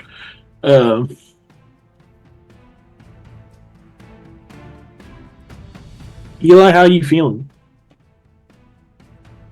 Oh, I'm fine. The only answer he's Yawn, ever big given. yawn. Yeah. Followed. I might prefer him to rest. He can also do his spells that can find items, correct? You can also find creatures with that, yeah? Do the searching shadows it can find stuff. It just takes a bit. I guess it if has you can set that to a section at a time. That works on people or things, right? As well as or creatures, not just It should inanimate work on objects. creatures, yes. Okay. I forgot the rules of it. If I'll look, but I'm almost positive it works on creatures. It does. Yeah. Yeah, he can do that. That'll. Yeah, creature or object. To find Mara. Yeah, I did. That's true. Mm-hmm. Creature or object specified by shape, size, or texture. Yep. Yeah. The first thing I was going to say was feel, and I was like, that sounds crazy. Used it to feel. Yes, that does sound crazy. At least you didn't use the text that is in the spell, because the text that is in the spell is probe, and that makes me sound like I'm an alien just abducting people. Or worse. Give me your cows. Anyways, No, it's not me. It's the shadows. Creepy alternate universe. So you have to designate what it's looking for, so that wouldn't help us find it. What we don't know is out there. Correct. It would. It would take a lot longer. Yeah. Because you have to spend time searching for one thing, and then search for another thing, and then search for another thing, and then search for they can only search for like a thing at a time specifically. Yeah. So yeah. Well, which is still faster than doing it by regular sight, feel, and smell or whatever. Lamal, what do you think? Should we clear out a good fallback point, or do we just rest for a minute?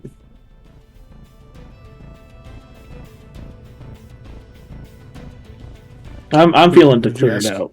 Lamal, since he's there. Missed that. Lead. I assume he's their leader, but yeah. Yeah, he actually looks over to Eloise, who's kind of got a pensive look on her face. And she says, honestly, it's hard to say.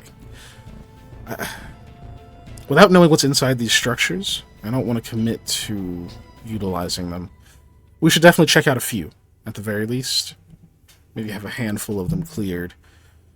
Worst case scenario, we might fall back to the mouth of this cave. If we can't get an adequate amount of information. The light is comforting. I'll admit that. Don't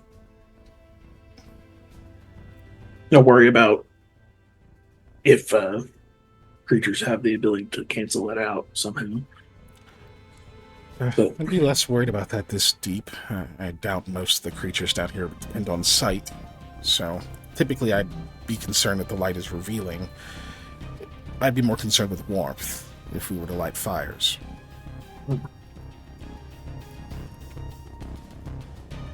Yes, let's take a bit of time. Let's clear out some of this. We can take a short rest if needed, and then get back to it. Haru was really excited at that.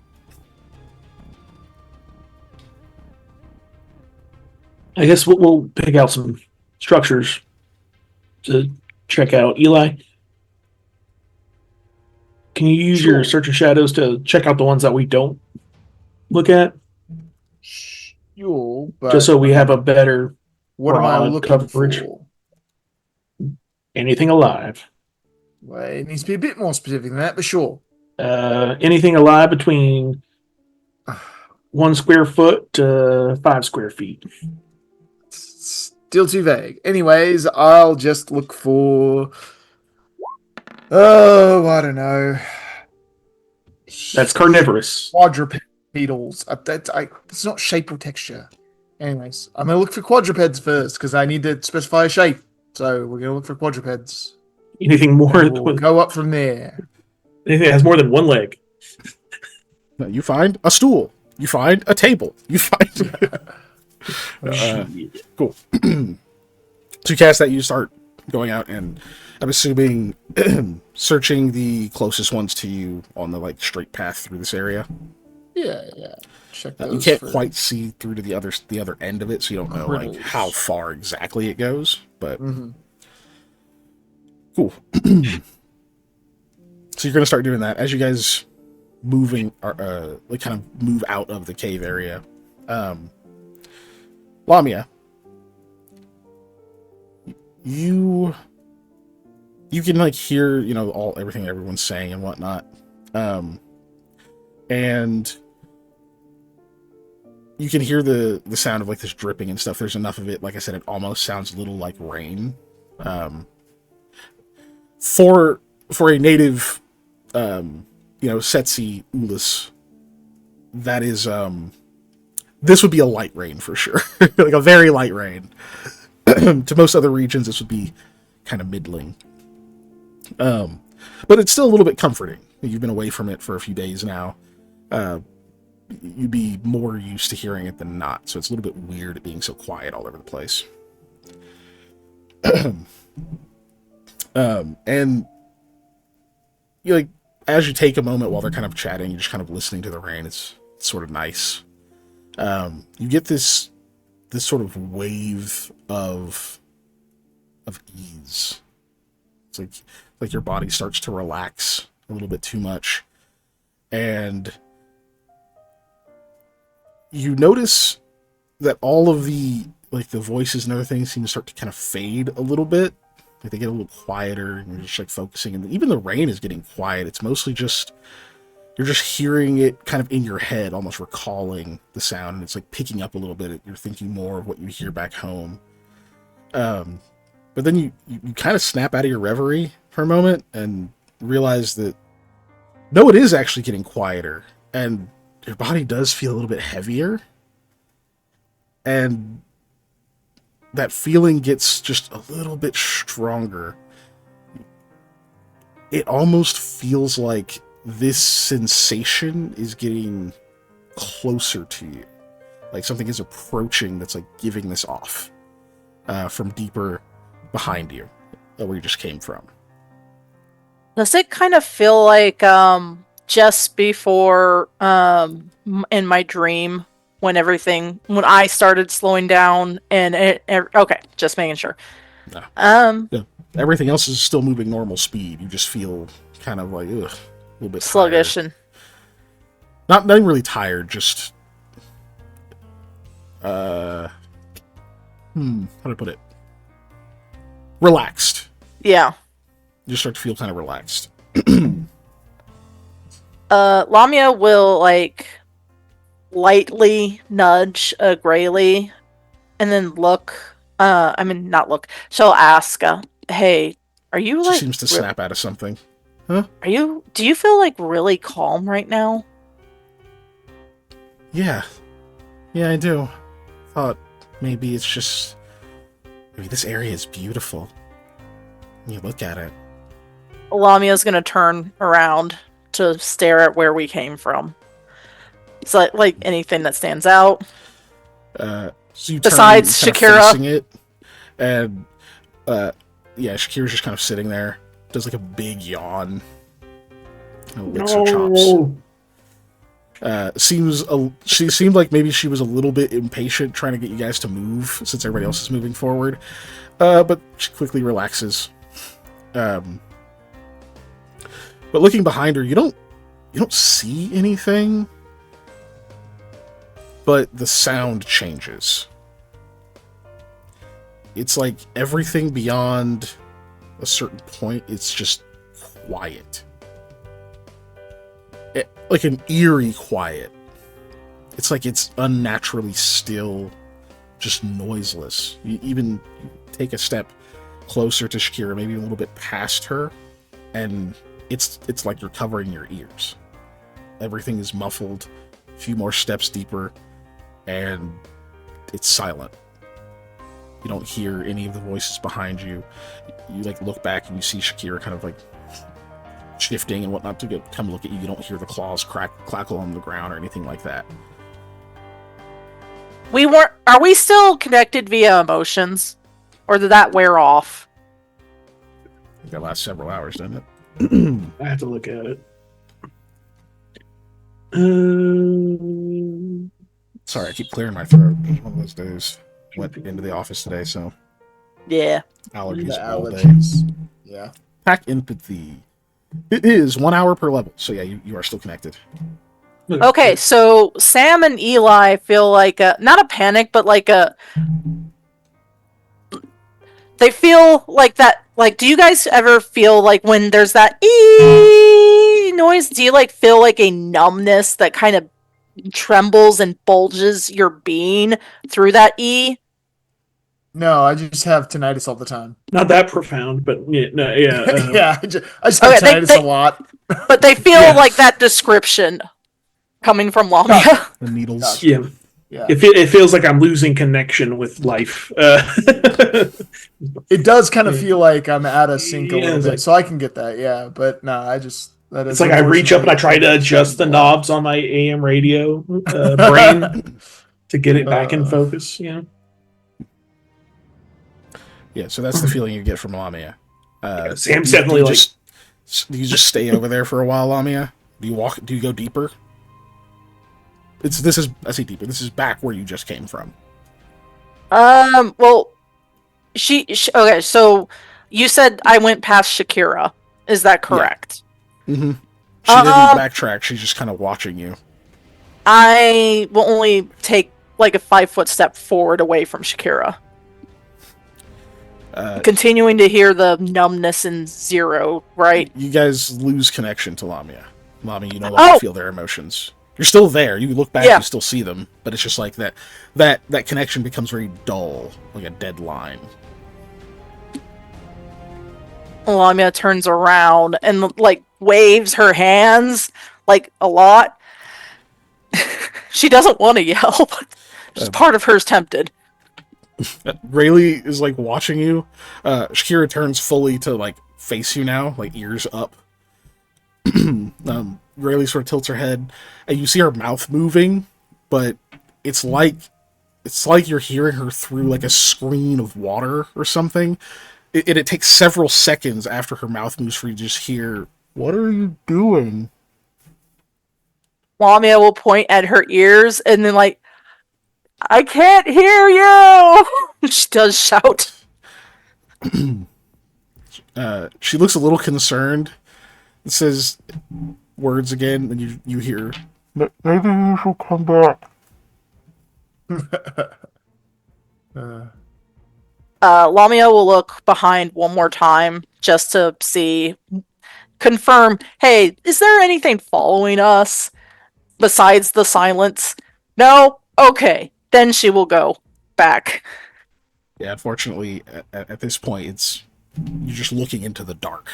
Yeah. You know, there are no other light sources or anything back there. Oh, never mind. Then she would turn on her cap of light to see if there's anything within that light. Nothing within it. It just... Would you get a 31? You can't shake the feeling that there is something just outside that radius of light. It's just hard to shake it. It's like you can just see out there, you can see the ground and whatnot, but eventually that corona of light ends, and that edge of that dimness, it's so solidly impenetrable that it just makes you uneasy. In fact, give me a will save. This is versus fear. Ooh, that means I have a bonus. Because I'm a fighter. Mm-hmm. So that is a 23? Nice. Holy crap, I did that in my mind. I'm so proud of myself. So, with your 23, you can tell that, like, maybe your mind started to play tricks on you. It's just like, you're just imagining these horrible things that could be just outside of your view, just waiting for you to turn your back, just waiting for you to turn out the light, to do anything that doesn't involve your attention on where they could appear. Mm-hmm. Just, your mind is just running to, like, the worst possible things it could be. And if it weren't for the fact that Lamal's dad, you've trained yourself to face these types of things, the kind of stuff that, were it to walk into the light, you would actually fight it. You would confront it head on. Mm-hmm. If it weren't for the fact that you have built yourself on that pedestal, on that kind of training, on that type of courage, this could have been a bit different. Yeah. You can even feel the goosebumps kind of breaking out on your skin, but it doesn't turn you away. So you made your save. Yay! But it's still uneasy. Yes. But because of, like, feeling like something's just out of the edge, Lamia will take one more step further into the darkness just to double check out of paranoia. Oh, nothing there? Okay. Finally, I will turn around and go back to the group. Yeah, you take another step, and then suddenly you feel something on your arm. Something grabs your arm. Oh, okay. Behind. Okay. How do you react? I look at it just to make sure, hey, is that Graylee or something? Yeah, it is Graylee. Yeah. Just grabs like the kind of the crook of your arm, and now you actually hear her. It still seems a little muffled, but she's like, "No, come on." It is like trying to pull you away. Lamia lets herself be dragged. She will turn off the light because she doesn't want to interfere with however people are up front are doing their stuff.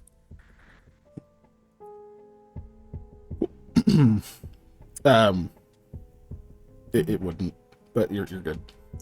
So you let her pull you along. She's like, "Are you okay?" Yeah, it's just that it's really quiet over there, specifically. Your armor's really cold. What? Well, isn't armor supposed to be cold? No, it's really cold. I mean, you give off heat as a person. It shouldn't be... It's like it was in ice water. You can't quite tell. Your armor has insulation and stuff in it. Yeah. So if the metal's cold, you'd have to like take off a gauntlet or touch it to like your bare skin. Okay. Are we back to the group area? Is it like still silent behind? Only so I could see if the connection comes back up or not. Yeah, you move about 10 feet away, and all of a sudden it just comes right back. You guys can feel Lamia again. So this time you get annoyance through Lamia's connection.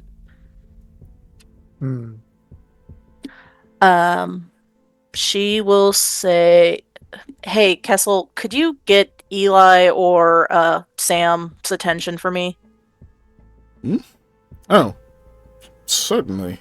I thought you... Didn't Eli use that shadowy whisper thing for you? He did, but then we lost connection for a moment. I mean, I haven't cast Shadow Whispers on us yet today. Oh. So, by the way. Well, he's right there. Eli! Lamia needs your attention, as well as Mr. Goodbeam. I'm sitting with my eyes closed, by the way, doing the searching shadows, just sitting there like, yeah, hold on. Let me finish checking this building. Okay, so, Lamal, do you mind doing detect magic on me? Just see if the magic on my armor looks weaker? I don't mind. Why? Why would it be? Well, because it's cold right now. The last time that kind of almost happened was with my halberd in the Serpent Stone with the statue. You were there, remember? Right. You think a similar effect has happened. Did you find Serpent Stone?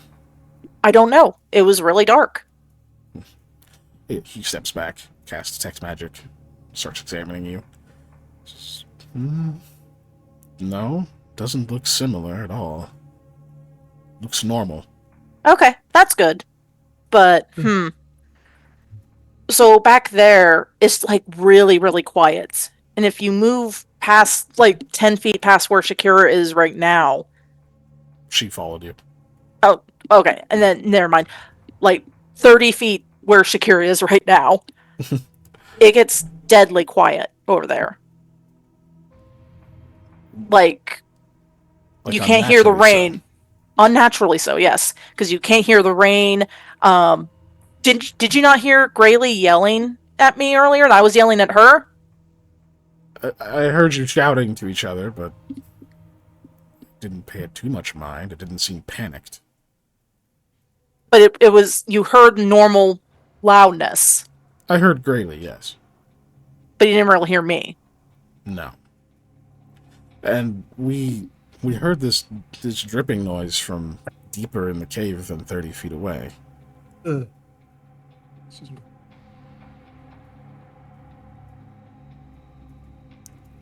So this is a new development. Yeah, it wasn't there when we were there earlier. I knew it had to be something, didn't it? Very well. Good catch. I'll check it out. Kessel, with me. Ah, yes, sir. Get up and walks over with him. If you get scared, don't worry about being scared. Lamia's just trying to, like, hey, it's kind of scary. I'm trying to encourage you to, it's okay, kind of thing. Lamal doesn't seem to react. That's fine. Kessel, like, turns and is like he's about to say something, then he looks a little confused and just continues walking. They'll go over. You see them go into, like, the mouth of the cave. They just sort of stand there, look like they're talking. Cool. And then Eli is searching. Yeah. Cool. Give me just 3 perception checks with your searching shadows. And Cool. Sam, are you also searching, just not with the shadows? Yeah, I'm clearing out. You guys are basically just clearing out some of the area here. Perception. Would you like Caster level perception or plus my something? charisma. Perception, yeah. So it's plus 15. Yeah. Yep. 41 with the stuff around almost, or no, 42. Oh, whoops. What the? Why? That was the roller thing. Oh, it That's put the word weird. "the." That's weird. Yeah, that's weird. Okay. Anyways, I got a 17, I guess, then, since I'm adding 15 to it. Was that the roll thing 2.0? Yeah, hold on, let me try it again real quick to see why, if it'll do it again or what. That was weird. I don't have a V in them. That one worked correctly. Yeah, I don't know. That's weird. That's fucking Let me weird, try. dog. Yeah. Okay. No, it's uh, Wow. Bring me a taco. give me a and you cupcake. managed to roll a 1 Yeah, on that. Of course, when I'm doing a goof. You'll never get a cupcake ever No again. cupcake for We're not yeah. counting that, right? Or are No, we? that's not No. part of the Okay, roll. yeah. That's not a roll I called for. It was Yeah. a joke. Yeah, just a little jest. But okay, so you said 3 rolls. So the first one was a 17. Yes. Second one's a 24. Let me roll my third one. I could have rolled them all at once if I had not screwed up that one somehow. Okay. There we go. And a 30. Cool. So you definitely don't find any quadrupeds in there in any of these. Okay. I wish I could give you more, but since it's the searching Yeah, shadows, they're I was- very specific. Yeah. Yeah. I didn't know what specifically to look for other than starting with quadrupeds, and then I'll go to something like, I don't know, worms or like, serpents or Yeah. style things, but just kind of got to move through stuff. Are you you're kind of just going through a list of things for a few of these different rooms That we would most likely encounter that are creatures, yeah. Okay, that's going to take some time, so we'll kind of jump ahead a little bit. Sam, Yes. Mr. Goodbane.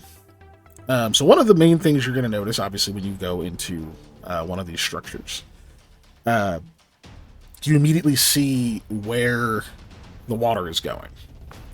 You can see that there is some kind of small, I guess for lack of a better word, it's like a spigot out of the ceiling. It looks like there may have at one point been some kind of like mechanism to like push and close, like lock it shut so it would stop dripping or stop pouring, but that has long since worn away. and you can just see that there's water pouring down into what looks like a tiny well in the center of the floor. Excuse me. And while you can see that, like, you know, water is just pouring down into it, it's not like a huge faucet or whatever. It's like it seems to effectively match the pace of about how quickly the water is collecting. Like, it almost keeps it fairly even. I'll say almost, because clearly there's been some erosion or whatever over time, but it's just pouring down into this. You like look down into the little well thing. You don't see where that water is landing, and you don't even hear like a splash or anything of like as if you have like a faucet turned on and it's been pouring into a full sink. You don't hear that like water entering water noise. It seems to just disappear. You can't see far enough down to see what it's landing in. Do I smell an acrid smell? No. It's a good question. No. In fact, you're pretty quickly convinced that this is fresh water. High mineral content, but, you know, assuming no, like, amoebas and shit are all like, infesting it or whatever, or there's no, like, deposits of mold or something. It's probably pretty good to drink. You'd still want to do some kind of purifying to it, though. Yeah, boil it.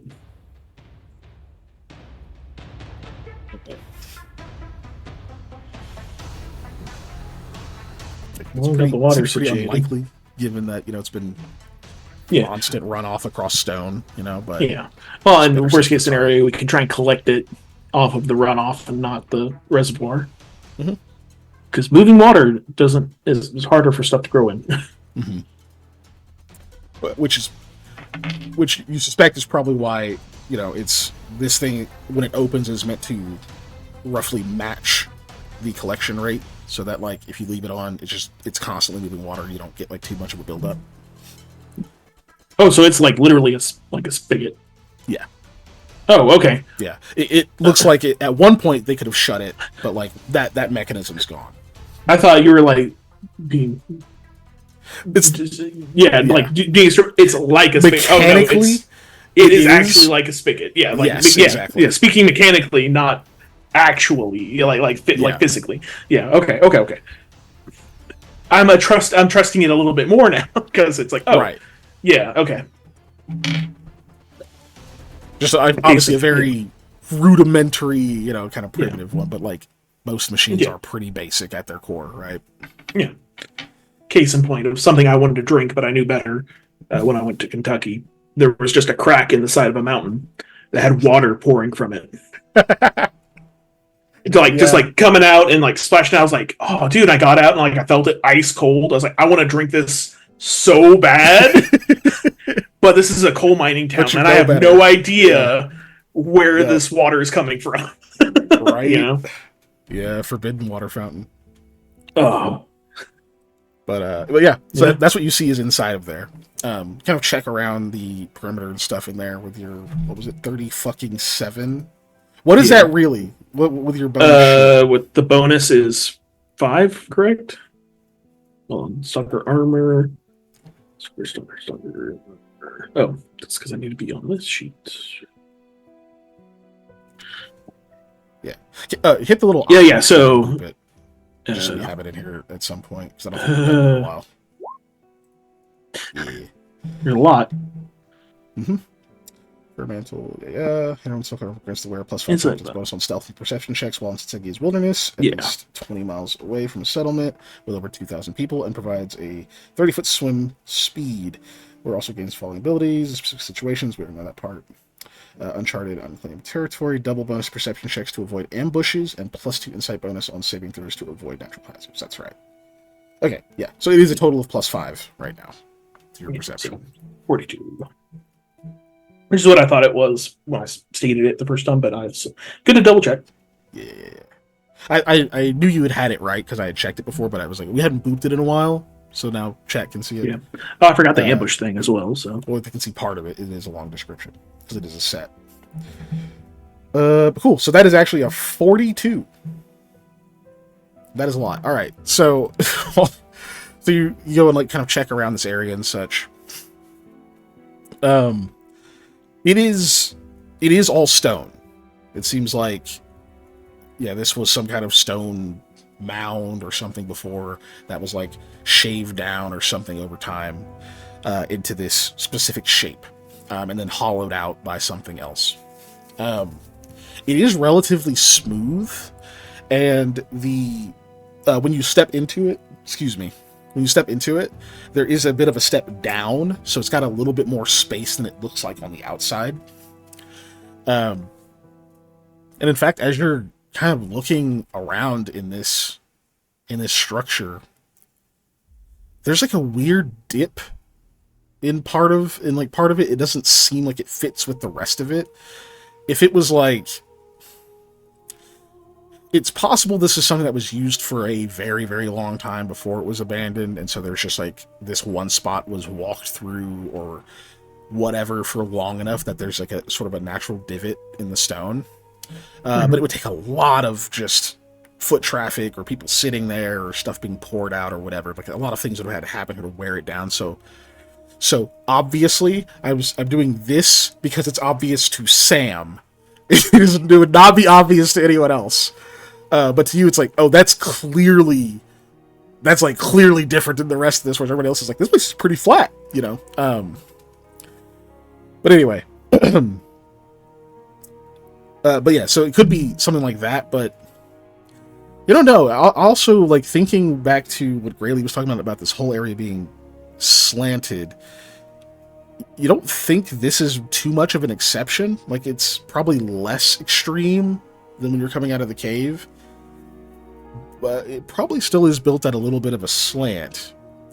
And then when you kind of factor that in and realize that kind of dug out area in the center does seem to even things up.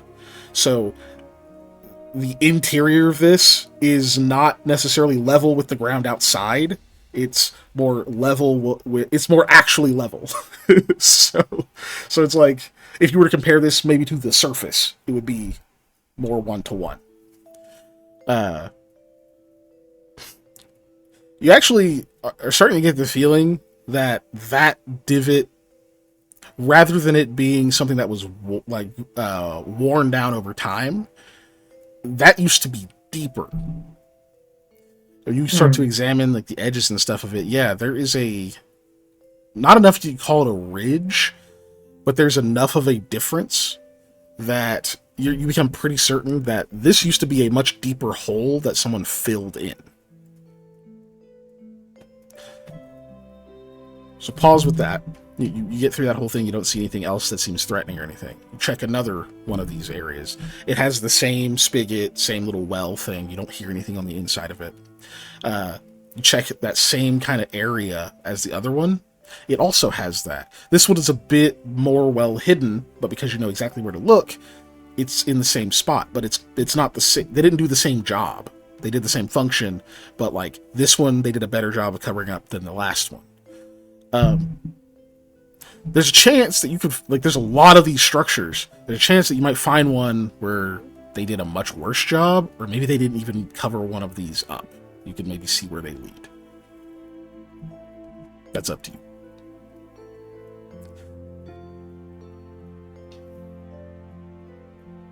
Mm-hmm.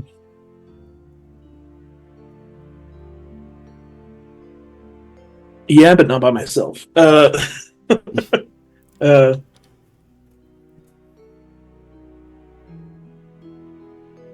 I'm going to, for now, look for ones that are safe.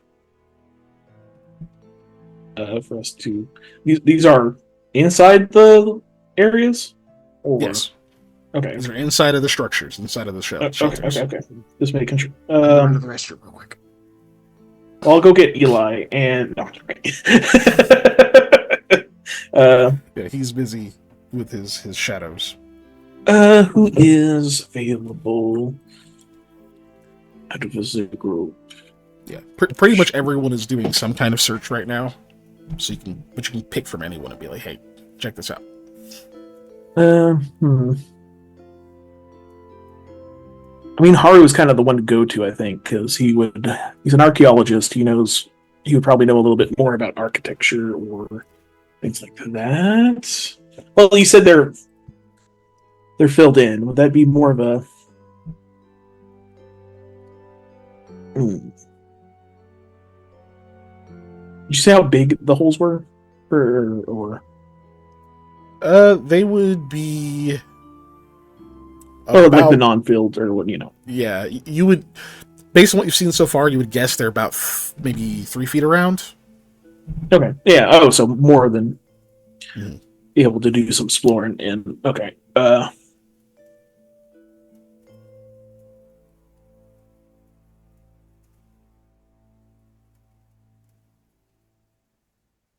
Yeah, I guess I'll go grab Haru. Okay. Yeah. Oh, okay. It's either going to be him or Greatly. Yeah, Crafter. Because also a bar. If I have a question about underground stuff, in like the structural integrity of things, I have a feeling that seems a little racist, but it's like, yeah, I grew up with bricklayers. She has been upfront about the fact that that is yeah.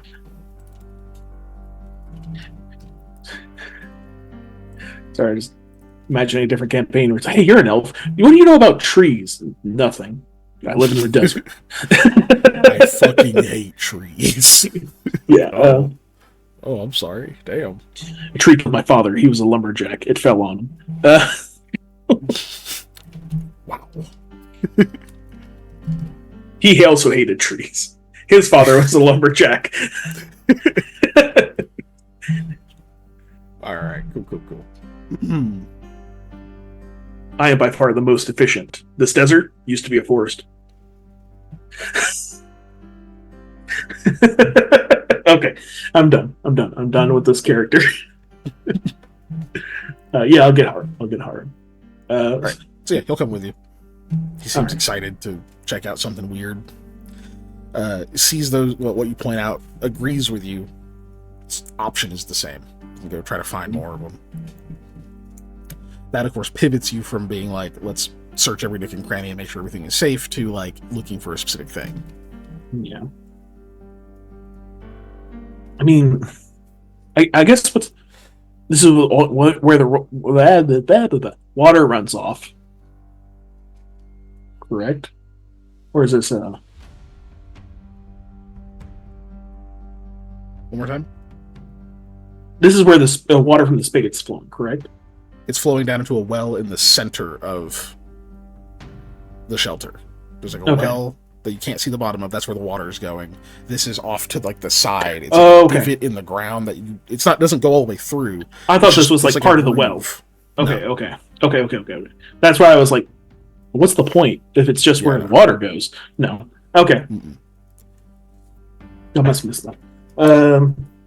It'd be more akin to like a potential cellar or something like that. Yeah. Filled in somehow. Or, a thing in a barn with a bunch of dirt on top of it that houses undead Alvarad. Yeah. Could be that. Maybe I should go get Greatly as well. No. Yeah, I think I'm just gonna see if I can. We'll just do one for now. Choose the one that's the most obvious. So you're just gonna go to one of these and try to mess with it? Yeah. Okay. With his assistance and see if we can maybe open it up. Because if we get one open, we could make an assumption that if these shelters are anything alike, that maybe they built them in the same way with the same type of. The two you've been in are identical. Yeah. It's just that the groove is slightly deeper in the first one than the second one. So you go and examine the more obvious one, the first one. Between the two of you, it still feels like solid stone. It's like, we could try to pick at it. We got a mattock in one of our packs, but I got a tool that can turn into whatever. Well, that's gonna be a lot of work getting through solid rock. Yeah. Maybe there's. Maybe once Eli's done, Or maybe Kessel is not busy. Maybe they could do a magic thing. See if there's maybe some kind of spell intact here. Because well, let's see. Unless like I sorry, all my thoughts of like ancient civilizations think of like, oh, there's a lever somewhere that throws a switch that will raise a block that hasn't been maintained in thousands of years. So yeah, this doesn't have like a latch or anything. It's just a groove in the rock. But I can check if it's got any kind of magic on it. Oh, you can do that? Okay. Yeah, detect magic's not too difficult. I mean, I picked up a few tricks in my time. Of course it's not. Sam doesn't have it.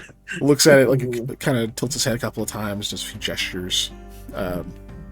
Takes his thumb and kind of marks all the way down and then stops in the middle of his forehead, opens his eyes. They kind of shimmer slightly, this slight bluish glow to them for a moment. Huh. Then he looks at you. Wow, you're pretty decked out. But eyes on the job. Nothing on that. Nothing on that though. It's mundane. Okay.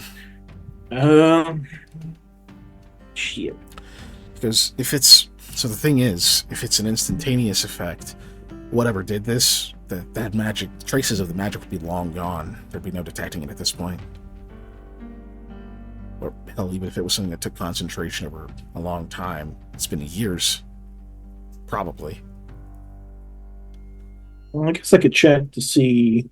I will. I assume I have by this time an empty water skin or something.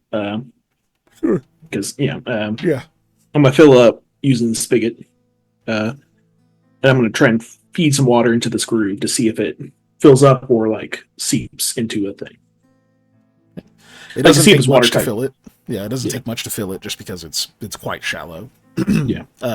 It does seem to hold it. Because again, this area is actually like weirdly level. Mm-hmm.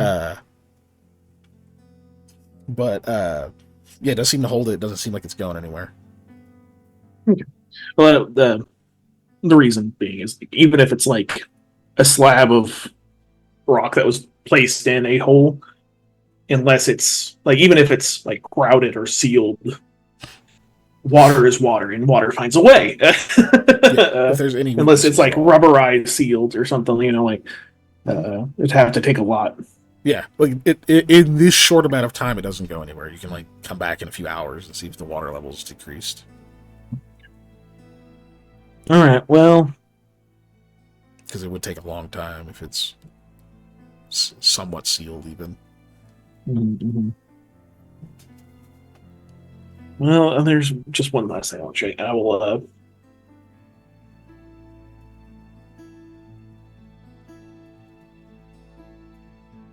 I'll take the multi-tool out, and the any tool. Any tool. I said multi-tool. Yeah. Same, but different. Picking is not really what I'm after here. I'm more looking for like a hammer, I guess. Okay, so you make a hammer. Yeah, and I'm gonna see if I can hit. I'm gonna hit around the area to see if there's any change in the noise of stone. See if there's like a hollow space or whatnot. Okay.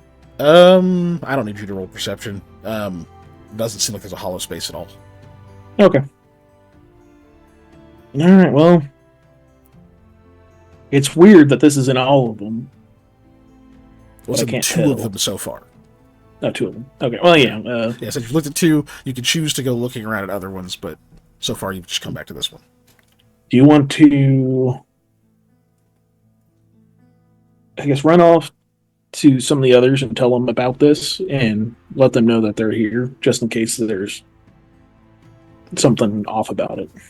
I'd rather be safe, because it's obviously very hard to tell. Right. I'm going to continue looking, and I'll make notes of them as I continue to check. Okay. Yeah, I'll let everyone know. We'll see if there's any more of them. Interesting. runs off. Yeah. Don't know why they're here, but eventually the two of you will get word that there are some odd grooves in the stone next to some of the little wells inside these places, where Eli's like, what well? And then you look into one of them and see what they're talking about. No, I'm kidding. Eventually, one of the shapes you would search for, you would get the same information about the well and like the water dripping through. You would finally get that at one of your searches, I'm sure. Yeah, at some point. But let's see. But then getting told that maybe one of the times you have it look for strange like grooves and such in one of the buildings. And before I give you this information, Eli, I need a DC 14 Constitution check. Okie doke. An hour has passed. You still have this thing on his face? I'm assuming. What thing on his face? Sorry. The witch hazel. I'm assuming he hasn't taken it off, yeah? No, I have not. Con check. I did it. Nice. Yeah, you're wearing the fuck out, but you know what? You're still up. You're not fatigued or anything yet. You're just... Oof. It's been a long day already. And it's been only like a half a day of travel, if that. So, it gets longer still. But either way, you continue. And then, swapping to try to feel if there's like a strange groove in anything. You do actually find one in one of the places, and it's fairly noticeable. Taking like an actual look into it yourself after the shadows detect it, and maybe even moving them out of the way so they're not obscuring. Heck, you can, now that you know what you're looking for, you can see that there's like a strange dip in one of these. Let me see. Lamia, do you go back to, like, what are you doing while this is happening? She's close to, she's basically, actually, let me double check. Where am I right now? That's what I'm asking you. Oh, okay. I was making sure, like, Lamal and, Kessel. Kessel had gone forward back to the thing, right? Yeah, they're standing at like the mouth of that cavern, kind of talking. Right. Lamia's like watching them, just trying to see if they react to potentially like, oh yeah, I can't really hear anything, or so I guess she's just trying to listen in. You hear them kind of just theorizing about things that go way over your head because you're not trained in spellcraft. Yep. You can tell that like Lamal does detect magic. He casts something else as well. He's just asking different questions to Kessel, who's like giving him little bits of information. And says, "I do see something. It's strange. I can't get an exact aura off of it, but there is magic here." He says, "Yeah, that's not surprising." And they kind of continue talking through it stuff. They eventually do walk into the cave a little bit, and that's when we'll say at this point it's probably Kendra will run over and tell you about like the divots in the area and stuff. And Lamal just gives her this very flat look, and Kessel's just like, "Oh, good to know. Thank you, Kendra." And Lamal says, "I don't know what that has to do with what we're looking at, but I suppose if you find anything interesting." She's like, "Yep, I'll look. Wait a minute. I was something else I was supposed to do."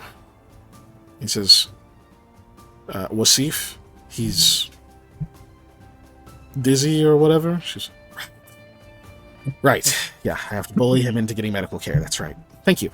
She runs back that way. You might be able to get Sam to help you on that.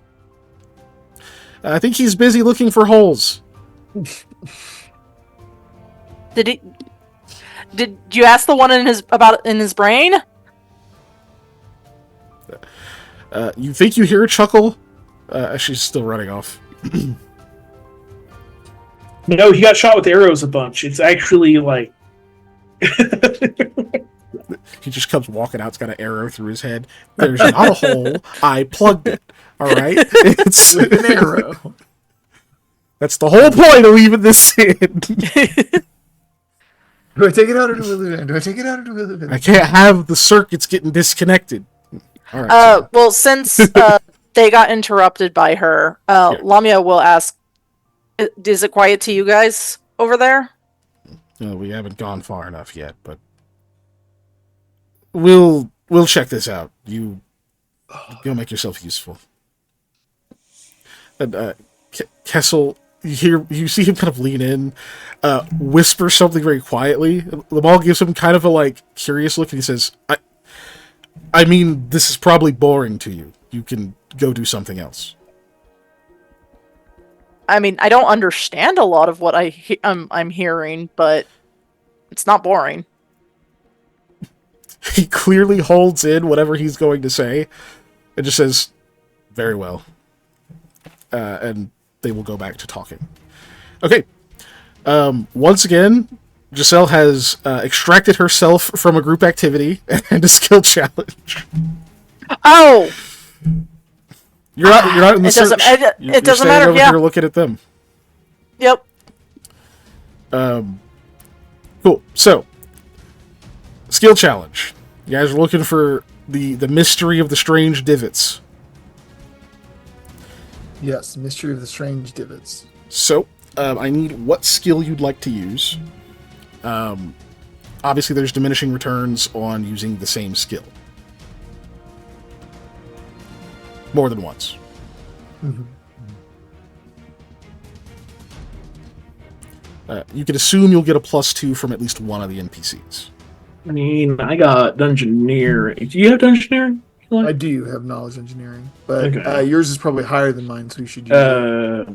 I got a 6 bonus. It's the challenge is just starting, so you also perception is also on the table. Yeah, I know. That's why I'm trying to. I know my perception's killer, but Well, yeah, and mine is really good if I use the shadows. That's what I was going to say. So, like, how do we want to like set this up? Yeah, you can use things like spells and whatnot too, if that like in lieu of skill checks. Especially if you're expending a resource. The only thing with using spells is during a skill challenge that you can't recover them. They are expended as part of the challenge. That's part of the cost of it. That's fine. Because it usually means that you bypass the check because you spend a resource. Right. That's. I think that's what I'm going to do. Is I'm going to use my searching shadows. Since that's what I've been using. It just makes sense to continue going on with that for my check. To use the shadows to like explore further down any of these grooves, get a better sense of the shaping of all of them, because like as wherever they go, I can't necessarily see or look or get in there, but the shadows can. They can get in any of these spaces. Okay. So you're going to expend the searching shadows. Okay. Yeah, I'll eat up a spell slot and I'll boop it just for good habits. Yeah. Cool.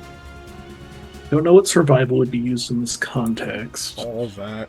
So Molly, if you could think of something that you would be able to aid with, or if you think that Lamia would eventually get bored and go help the search, then you could participate in a not the first round, but maybe further rounds. But for now, so you're using Searching Shadows. That's its own check. So we will call this. What skill would we relate this to? I guess we would relate this to. We would relate this to spellcraft. So how many ranks in spellcraft do you have? Let's see. I've put 9 ranks in it, and I have a total of plus 14 to my spellcraft checks. So 9 ranks is a lot. But not quite 10, but still high. Do you have a skill focus in that skill? No, but it is the class skill. It is a class skill. Okay. So that is, let me double check my rules. I think I remember them, but better safe than sorry, eh?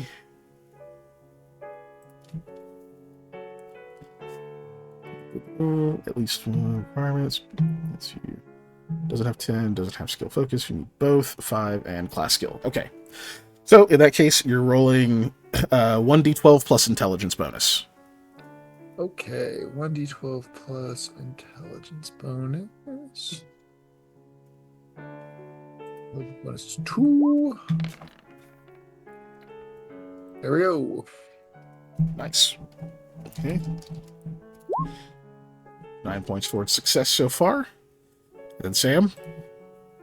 Oh, sorry, that was supposed to be a plus. No, wait, no, it's not a skill check.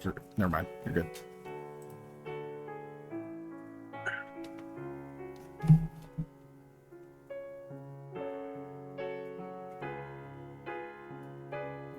Trying to think if nature would have anything to do with it. Nature of rocks. I don't know. Yeah, be more dungeoneering. Yeah. I hate to roll dungeoneering so soon. Could athletics? I mean, I know not in this turn, but could athletics help in any potential way of like because handling via climbing kind of idea? Not particularly. Damn. Okay. Like you could do it. It would only get you a D4. I mean, that's still better It wouldn't than be this round. It'd be next round. Yeah, I know. But that'd be better than just stacking on like perception or survival, right? Well, if you haven't done the skill, you're fine. Oh, okay. So like you can do a perception, Panda can do a perception, Sam can do perception, Eli can do perception. Like you can all do it once, but if you try to use the same skill repeatedly or the same spell or whatever repeatedly, it's diminishing returns or gets outlawed. I thought it was like if anybody used the same skill. Okay. Not for this one. No. Oh, okay. That is certain skill challenges, yes, but not in this one. Sorry, I should have been more clear about that. Okay. Well, then later I will come by and help with perception, but not this round. Yeah, if it was like you were all working on like what, like if you were like trying to repair a boat or something like that, right? It's like one targeted thing that you're all working towards. Then, you know, can't use the same skill between you all because it's already been covered. But this is like in multiple areas, so. Yeah. Well, if my use of dungeoneering is not going to interrupt Eli's use of dungeoneering, I'll do dungeoneering. It will not. No.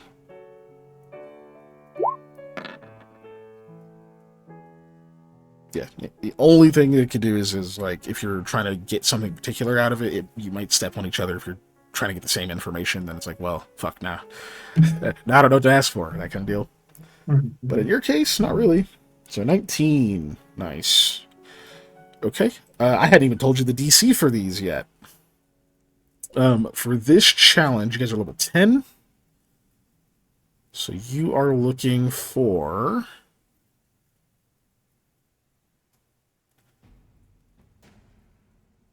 You're looking for a DC 20 on these. Damn. Yeah, one shy. Boo. You keep that or you can spend some. Do you want to... Yeah, go ahead and do the luck. All right. I was normally it's guaranteed to get it if you're one short. Once we know the DC, once we know the DC, it was whatever. Then I'll do it. But yeah, the basic DC for these is 20.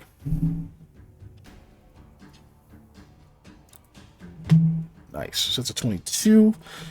So it doesn't beat it by 5 or more, but it does still beat it. How many ranks do you have in dungeoneering? 6, I think. 6. Oh no, hold on. Let me look. Dungeoneering 2 ranks.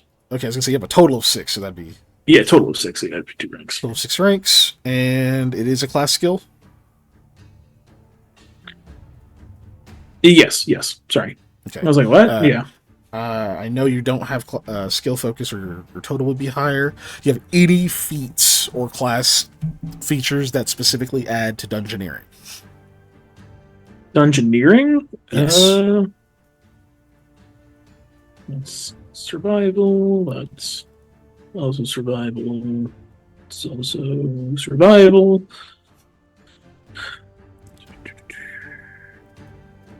No. I'm just going to go with no. Okay. Looking through them. So most of them pertain to survival or geography, technically. So that's going to be 1d8 plus your intelligence bonus. D8. How smart am I? Oh, you know, I forgot. You're supposed to get a flat +2 from NPC allies. So if you don't want to spend that luck die, I can give that back to you because that would have put you at a 21. I mean, yeah. This would have put you at a 24, which is still not not more than 5. So Yeah. Just Yeah, I'll take it back then and do that. Okay. Yeah. 1d8 plus 2 is what you said? Or d8 plus my intelligence, right? Plus your intelligence bonus, yes. 1d8 just plus my intelligence, right? Yeah. Correct. Okay. Sorry, I kept fucking up the something else plus intelligence is what I was worried of. All right. You're at 11 points towards success. Yep. It's better than 0. It's better than 0. You can't roll a 0. You could fail the check and then you get 0 points out of it, Yeah, it's true. But cool. So that's first round. Ticks by. As you guys are searching, see, that's 11, which is it doesn't quite hit the threshold yet. So, so you guys are still looking through them. You definitely are finding that each of these is built pretty much exactly the same on the inside. They all have the spigot thing. They all have the well. None of the spigots have like the locking mechanism to like close it. Like those have all been worn away. And a couple of them you actually find like the kind of worn like stone remains of what would be like slid in there and like kind of turn to lock it in place and block any water from coming through. Well, most water from coming through. But but none of them are like usable. They're all like very, very fucked up. When you try to like push it back in there, whatever, it's like much too small at this point, that kind of deal. But you do find that they're all built exactly the same. They have this like level floor. They all have, to some extent, a kind of like groove in like the same spot. Like on one side of the path, it's like kind of to the left of the. It's always to the left of whatever the entrance is. So they're all like mirrored almost. I don't know, mirrored is incorrect. But you know what I mean. They're all exactly the same on the inside. Cool. That's what you find out in round 1. Second round. We'll just go in the same order. So we're going to start with Dave. I don't know. So, I was thinking. I guess. I feel like a profession seeker could maybe work here.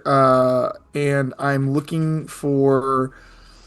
I guess specifically, since we know they're all pretty much the same, they're all whatever. I'm gonna look for anything that seems like different or out of place in a way that would signal to me that either it's like I'm good at finding stuff that's hidden or stuff that is unusual. So I'm looking at like if anybody has modified anything in any way, a way that I would normally look for where somebody would put something important. Fair enough. Okay. Yeah, I'll accept Profession Seeker as a primary skill. Okay. Let's go ahead and roll your check with a... Yeah, we'll still say +2. Well, then that is a 22. Because I did 22. not have +2. Nice. Which is a success. You're going to try to roll luck to get above 5 to add another point, or you're going to keep it? It is just... I'm not trying to screw you guys over or anything. Every 5 you succeed by is just an extra point. I just, on a 50-50 shot, I don't feel super good about using a luck for that right now, so. Absolutely fair. I would do the same. Cool. So with your 22, so I know it's a class skill. How many ranks? 5. Yeah, 5 exactly. Okay, nice. Yeah. So that is 1d12 plus, it's profession, so that's wisdom bonus. Okay, so d12 plus 0. Well, at least it's not negative. Yeah, that's very true. Very true.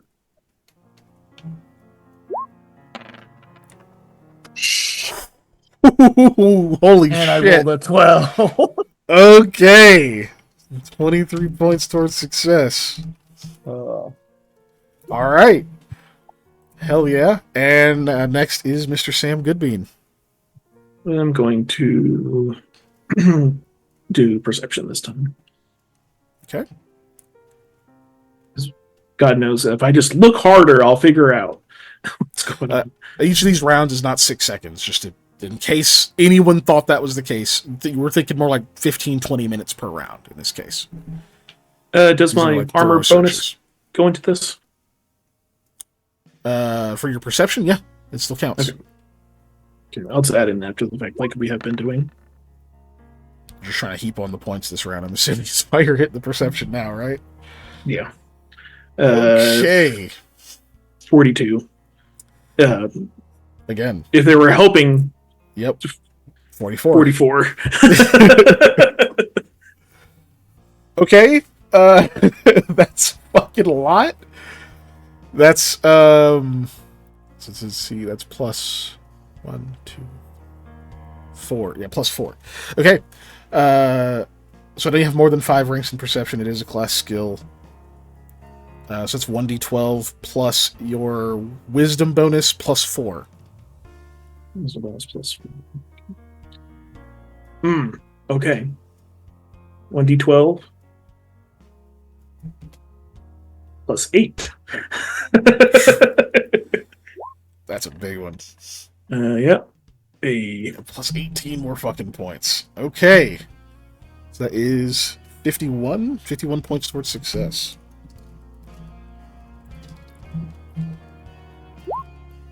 That completes phase 1. I can tell you that much. That definitely crushes phase 1. We did it. But we could still further it. And then Lamia, you said you're going to use athletics. You're just going to be like climbing on stuff, getting places that other people aren't going to try to go. You know what? I think I will. I know it's not worth a lot, but I think that's a thing that could be helpful. Okay. This is still a second. I'm counting this as a secondary skill that does have a higher DC, so you're looking for a 22. Okay. I'm going to run to the bathroom. So I'll be right. I'm not looking at the chat at all. Okay, nothing. I'll keep that. Nice. Okay, so that is 1d4 plus your strength bonus plus 1. D4. Okay.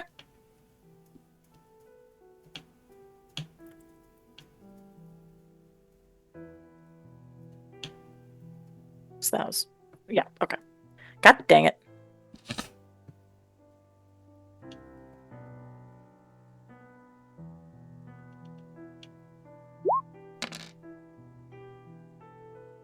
Bummer. Oh well.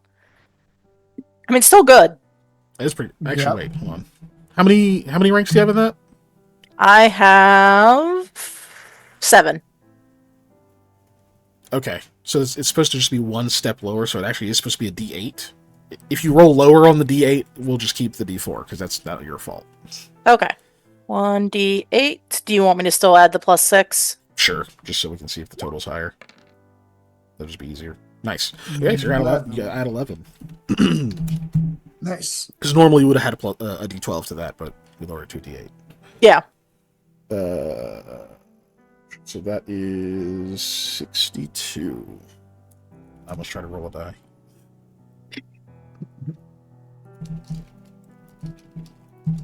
Oh, I rolled a 19. That's why that was so damn high. Yeah. All right. So you crush phase 1. That you were supposed to get a +2 to that also.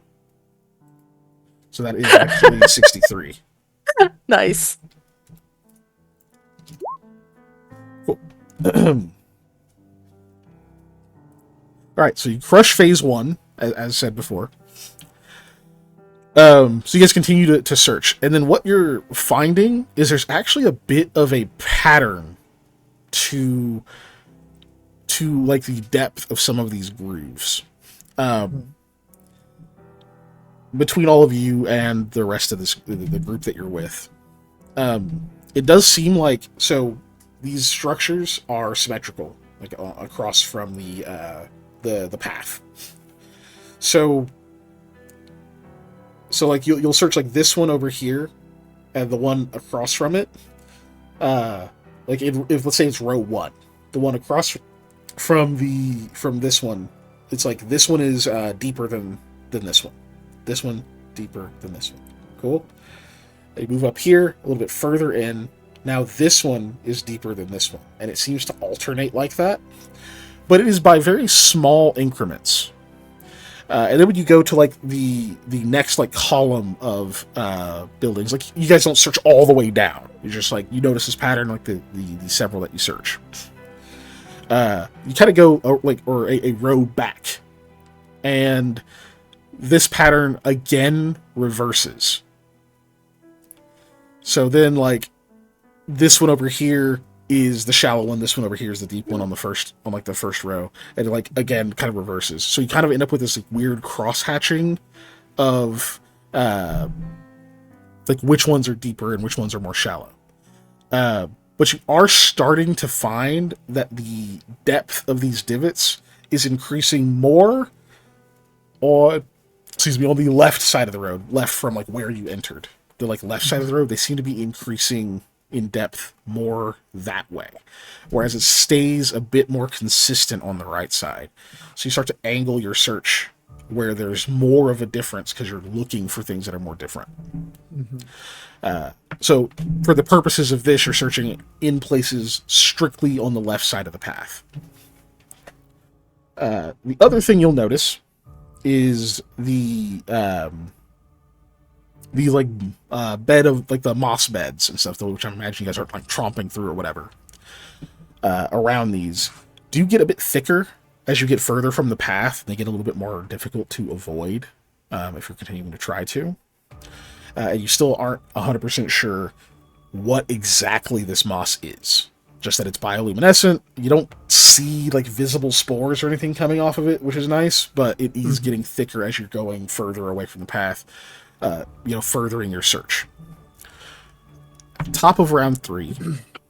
Yeah, I see you. At the top of round 3, you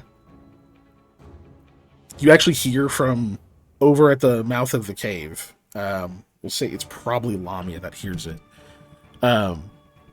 It's very faint,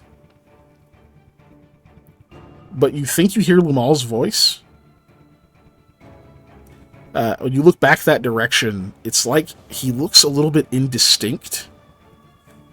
Like the air around him is kind of wavy or something, and like his form is a little bit distorted.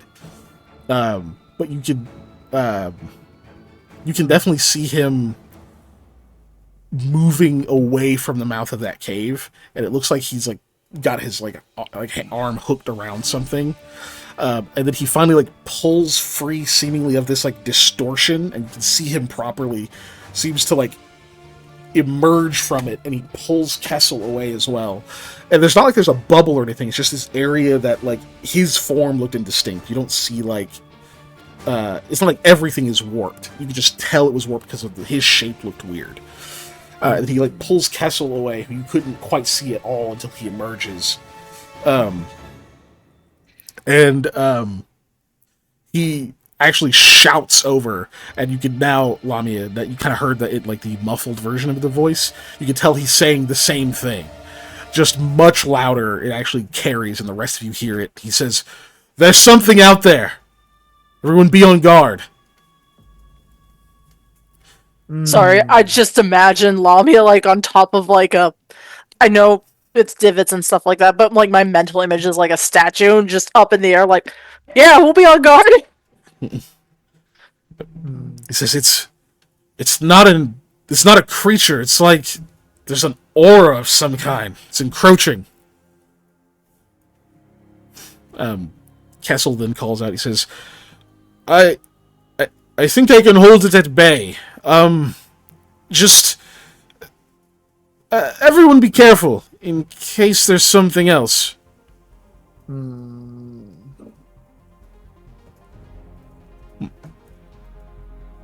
Thanks for the heads up. Lumal says, "You're right. It is quiet, which is not great for spellcasters." Yeah. And you hear the casting of spells. Yeah.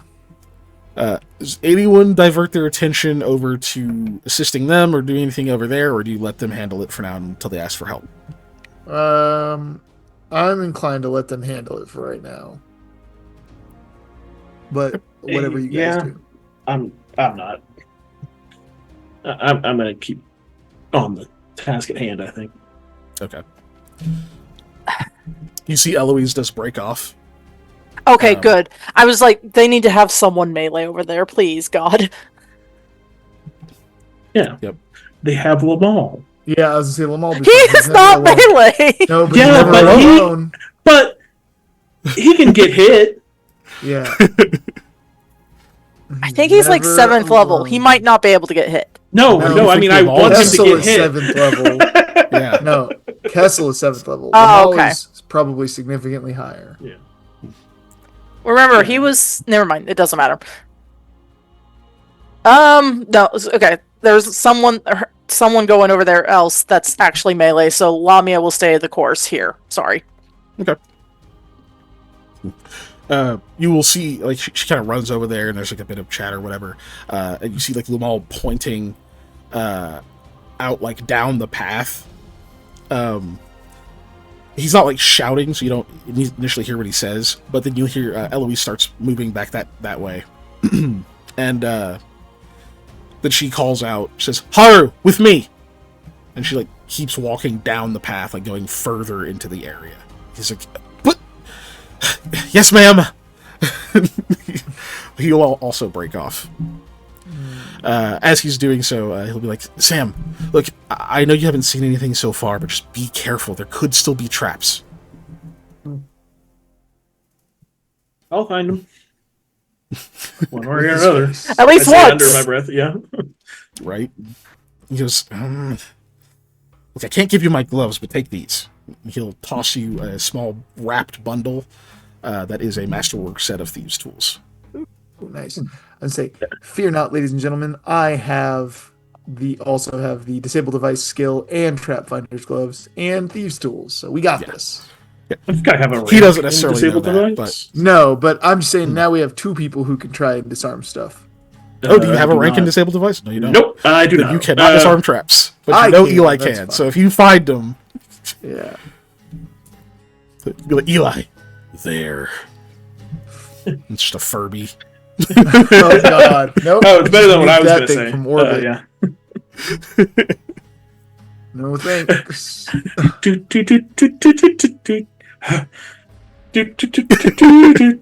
Okay. Right? No. It went off. So, cool. So you guys continue working. You see Haru and Eloise are heading down the path, gradually getting out of sight. Thankfully, you see as they get to like where it gets dark, like, you know, past where the lights and things are, they produce obviously light sources and continue on. Still haven't done Shadow Whispers. Cool. So we're on to round 3. Round 3. All right. What skills are you using to search?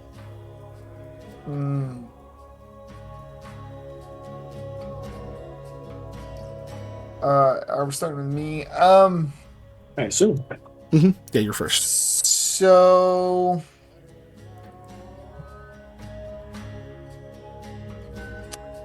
I think just real quick. So the little divots, they're under where the water things run, and they're dripping. They're to the left of the well.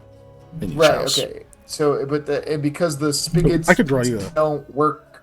Yeah, if you Yeah. wouldn't mind. yeah. Because I'm trying to think if Do we not have a theater of the mind?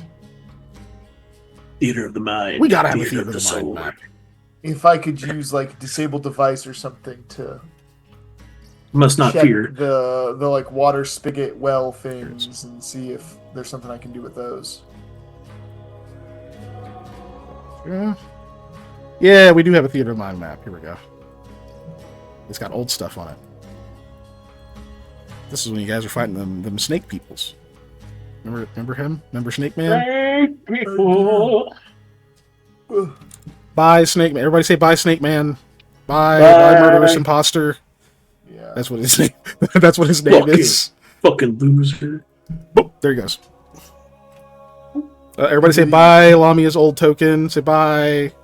Bye. Or Okay. what? All All right, there's a new one. Okay, not that any of these matter. But so here's your diagram thing. Here, this isn't like to scale or anything like that. So it's just in the interest of giving you some kind of visual representation. So there's like well, I should use a square. It is square. It is more square than round. I cannot say the same about myself. These structures are more square than round. God damn it. Is that a rectangle? Did I make a fucking rectangle? God fucking damn. I mean, if you made a square, you also made a rectangle. This bitch is... Now it's a square. Okay. There you go. All these squares make a circle. All these squares make a circle. Better not. We need a square. Fuck, goddamn, what did Cell say? There's fucking cue ball over here turning triangles into fucking squares! Talking about the tri-beam. Yeah, how does that do that? Right? That says about in the middle here. So that's the well. Okay. Kikoho. Then you have man, I'm not drawing a spigot. Spigot is just over this. There we go. It's in the middle. Okay. And then the divot thing, we'll do in yellow. Those are all It's divot. square. Pivot. Like that. Okay. They're all in roughly that same space. Okay. Then you have like, oh, here's your entrance. Oh, for fuck's sake. Do what I say. Do what I fucking say. There we go. Shit. Hold on. Back to the token layer, please. There. There's your entrance. Excellent. Right. Okay. They're not actually quite this big. Sure. It's like I said, not quite to scale, but Okay. And so chat gets a, the wells, they have water, right? They're not just empty. Of course. the wells themselves seem to go on forever. You don't actually see a reservoir of water. The water is pouring into them. Okay. And you don't even hear a they're splash or anything. Yeah. Okay. That's kind of what I thought. Hold on. I have to look up what this animal is real quick. Wait. Are you polymorphing or what are you doing? No. I'm gonna use. My plan is to use the Shadow Conjuration spell to then make a Spectral Scout with it and use the Spectral Scout to investigate the well. That's what I'm gonna do. Interesting. Okay. I wanted to see what kind of animal I can make. So it's tiny or smaller. And since they go on for, you know what, I'll just do what I did last time. I'll do a bat, the little tiny bat, and have the tiny bat go down the hole until it finds water, I guess, or sees something interesting, or runs into a hazard. I don't know. Or hits the 1 mile where it can no longer go. Like, where my spell loses effect. How do you spell divot? DVOT. Divot. I don't know about spelling. Just DVOT? There's... DIVOT. Excuse me. Oh, okay. Divot. I did not say way I. off. No, I did not say I. So DIVOT. Yeah. Divot. Okay. Yeah. I accept that. I like that one. Okay. I will zaboop real quick. Oops, that's not my spell list. That's the configuration page. There we go. All right. Drop one of those off my thing. Use that spell, and then Spectral Scout. I'm just gonna paste I don't have the spell on my list, so I'm just gonna paste that just for chat to see the description. Oh yeah, because it's not actually a spell you know. Yeah. Pulling it out of It's the a spell I lost, can use the realm of the thanks to- lost there. Yeah, thanks to Shadow Conjuration, it's just a spell I can use. Okay. Cool. Okay. All right. We're gonna do for this one. We're gonna count this as knowledge planes. Okay. Cool. Let me. I am trained in knowledge planes for sure. I only have 3 ranks in that though. I honestly can't think of another one that would work for this. That's totally fair. I'm just letting you know. I only have 3 ranks in it, and it is not a class skill. So. Gotcha. That is my. Okay. I still count it as primary, so 3 ranks, not a class skill. Actually, fuck. Hold on. Let me look at your sheet. I'm not trying. I like the idea. I will not touch things real quick. I don't want you to just get a D4 for that because that's actually really solid. Parties profession seeker. Oof.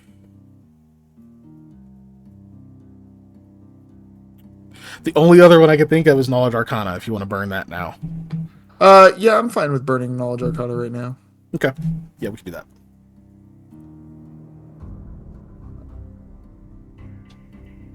Alright, well that is a class skill, and I have 9 ranks in that, so. Yeah. So that's a 1d12 plus...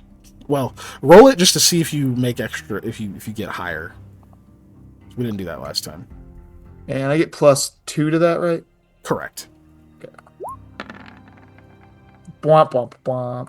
Okay. I rolled a 1. Don't worry about it. So yeah, it'll just be basic success. So that'll be 1d12 plus your intelligence bonus. Okay. That is a total of a 10. Nice. Okay. I'm giving you bonus successes to each of these because you succeeded phase 1 so bad or so high. So we're getting 2 bonus successes for each. So we're actually awesome. at 12. Yes. 12 toward phase 2. I did not spell phase correctly. There we go. Phase. 12 towards phase 2. All right, and Sam. Me. Yes. Me. We're still on the same challenge. Yeah, no. So how do I do survival? One of the things I described earlier. Oh, go ahead. I was just going to say there's bioluminescent moss outside. Oh, okay. You missed it because you were in the bathroom. Okay. So. Yeah, that. Yeah, that would actually be more nature, maybe, than survival. Either can be used. Honestly, if you're using it in the idea of like avoiding a hazard or that kind of thing, survival makes sense. If you just want to know more of what it is, that's in nature. Yeah, I'm gonna go with that. I want to know more what it is because you could do nature now and then do survival later. Sam right? definitely is gonna want to try and take some of that home. All right, I gotta figure a way to preserve this so I can put it in my basement. Cool. Then that is a knowledge nature with a +2, right? Yes, you can still get a +2. I'm trying to figure in who all left, but who's still with you. 26. Quite high. Okay. And I have 6 ranks in that. 6 ranks, and it's of course a class skill, so that's 1d12 plus 1 plus your intelligence bonus, and then I'll add the other 2. 112. Hey! Nice. Okay, with the extra 2, that's a total of 16 added, so that is 28 toward phase 2. Like I said, I'm adding 2 to each for the next couple of rounds for you guys. Alright, so that is trying to check for that. Let me add this so I know what to recap at the end of the round. Cool. All right, and then Lamia. All right. Well, this round I will do perception. Honestly, she's kind of more on the lookout for more silent spots now, or something like that to that akin. Because, hey, according to Lamal, there's something out there over in the silent spot where they are at. And the warbling effect should kind of hear their voice from where she is right now. Kind of, but not really at the same time. So Lamia is kind of wary of, like, okay, maybe another spot will appear over here, kind of thing. Gotcha. Okay. Yeah, I mean, it's still primary, so that's fair. Go ahead. With a +2, of course. Oh, I didn't add a 2, sorry. It's 24? Yep. Okay. So that is a basic success. How many ranks? 10. Class skill? Yep. Oh, it doesn't matter. Yeah, 10 ranks is automatic D12. Okay, so that's going to be 1D12 plus your wisdom bonus. Ugh. I think that's a 0. Let me double check. Yep. Okay. Okay. You're welcome, guys. I contributed. I mean, it's better than nothing. I mean, where were we at? 28? Yeah. And we get bonus successes on this round from succeeding so bad last round. So it's more than just one. Yep. That is instead 3. So you guys are going to get... So we're at 31 toward phase 2. Which does not quite complete phase 2. And this was... You said looking for more slow spots. Or quiet. Sorry, yeah, quiet spots.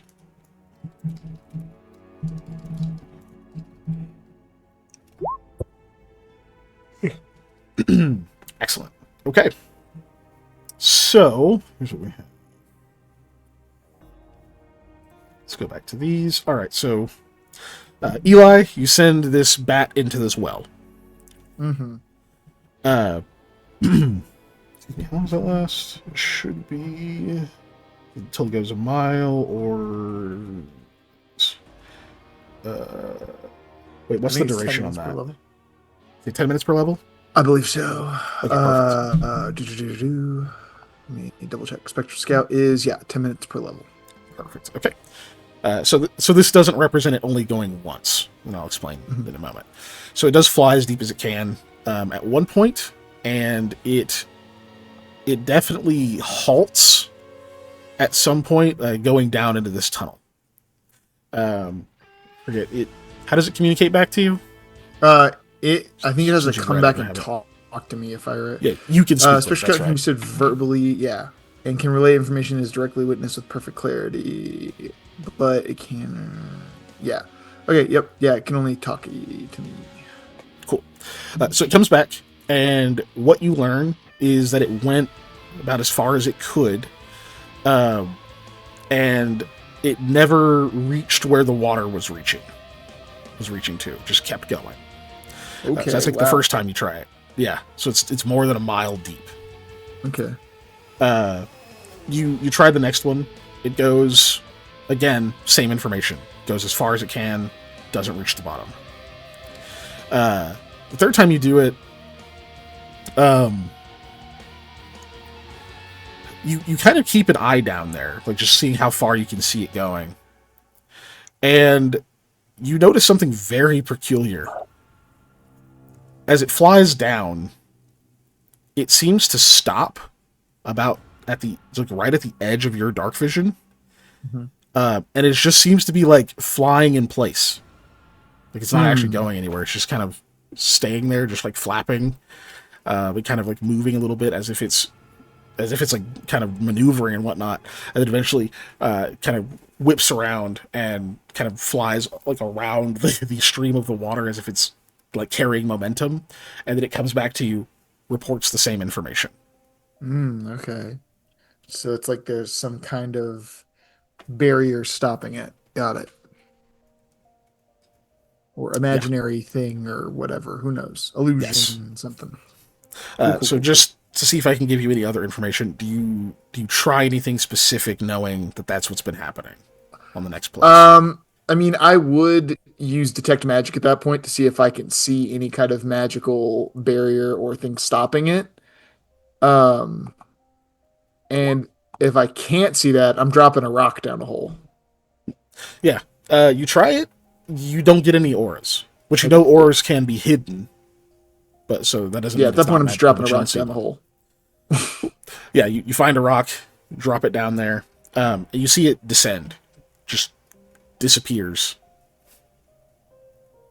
You actually hear you hear a sound like the rock maybe hit the side of like the tunnel or something at some point.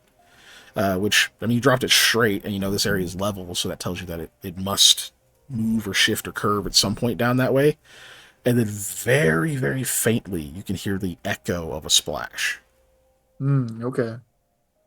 Several seconds later. It's deep then. Or it's got a weird audio thing going on. Cool. You try setting the bat, otherwise it kind of seems to repeat the same result. Okay. Interesting. We'll include that in like your next few checks, just for information wise. You might get more information from the scout, but it's not going to change your actual check. Yeah. Cool. Then for Sam, trying to identify this weird moss. So you go and you're examining this. Excuse me. You start like checking it. You're obviously still not touching it. Nobody's touched it because nobody knows what it is. And it is giving off this sort of dull, like I said, bluish green light. It's very faint, but good enough that you're able to see a little bit. But you are noticing that as like people get closer to it, it does seem to glow a little bit more. It's quite faint, but then you get kind of right up on it. You don't, you're not putting your face in it or like rustling it or anything like that. But you do get fairly close. It does seem like it only like that. Raise in intensity of the light, it does crest at a certain point. Like it doesn't keep getting brighter and brighter and brighter. Like you get a little bit close to it, and it gets maybe say 10% brighter, and it doesn't go past that as you get like right up to it. One of the things that you will definitely notice is that this stuff does have a scent to it. It's definitely like that mushroomy, that like earthy, kind of like odd, sort of musky scent that some fungus can have. You're definitely getting that off of it. It's not super intense. You don't really get it until you're close. And the other thing you notice about it is that it's oddly grass-like. Like there's actually little like wisps of it that kind of sprout up, like little, almost like when mushrooms first grow, how they have like the little tendrils and stuff, and then they start to like build up, and they do that over the course of like a day. It seems like it doesn't exit that first little upshoot phase, or if it doesn't like bloom out the way like mushrooms do. It just gets more little sprouts that come off of it. Some are very, very thin, almost hair-like, standing up, so you almost have the image of a field of heather. You know what heather looks like, but very short. The only Heather I can think of right now is a person named Heather. So I'm not. You know what Heather looks like? Yeah, about 5 feet tall, got brown hair. It's the like purpley. It's the like little. Yeah. It's like grass with like purpley little flowers on it, kind of. Let me Google it. Yeah, you do that. Heather plant. Oh, okay. Yeah, I always kind of. Yeah. I always think that is similar to. Oh shit! There's another plant that's very popular in video games that's like a sage plant or a but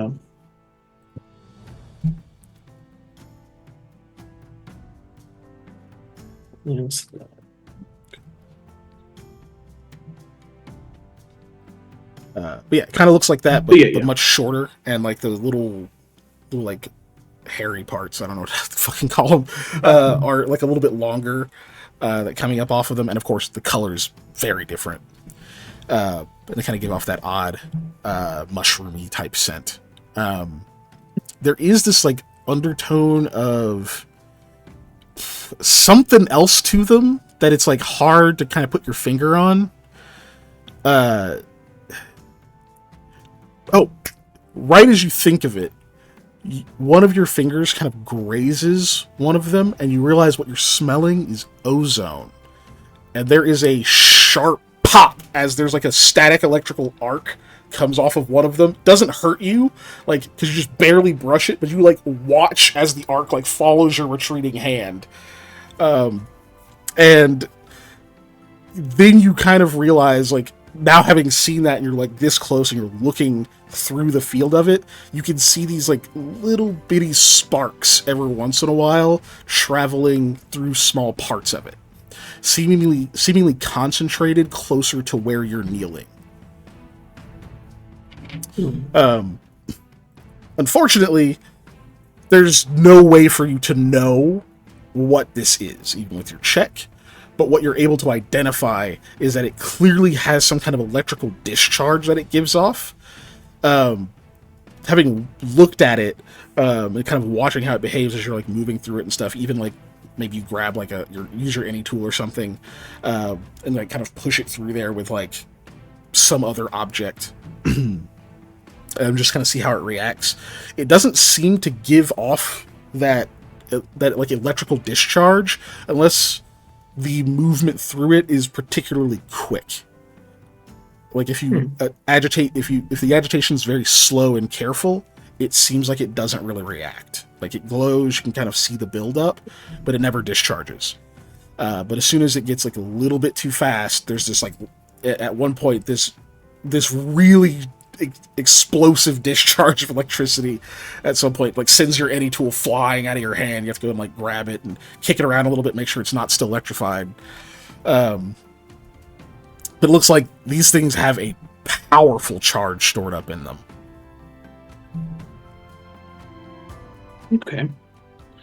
The one that gets discharged, the one that might discharge the multi-tool, does it seem any less charged after that, or does it still seem hot? You do get to ask one clarifying question. Do you want that to be it? Are y'all good with that? Okay, well, I still want to take one. I can give you a basic answer, but if you want me to give like some actual detail to it, that has to be you've succeeded by this much. I'll give you extra info.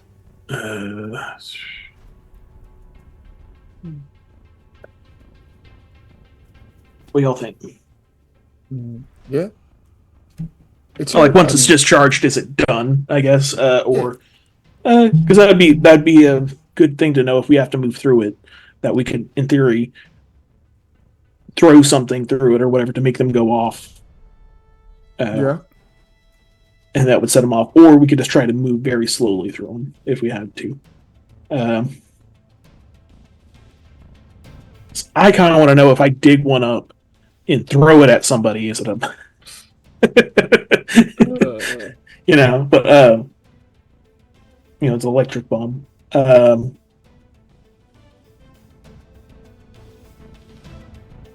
Yeah, I guess is if it's discharged, is it safe to handle? I guess is a question. Okay, yeah, I can handle or interact with, I guess is a better.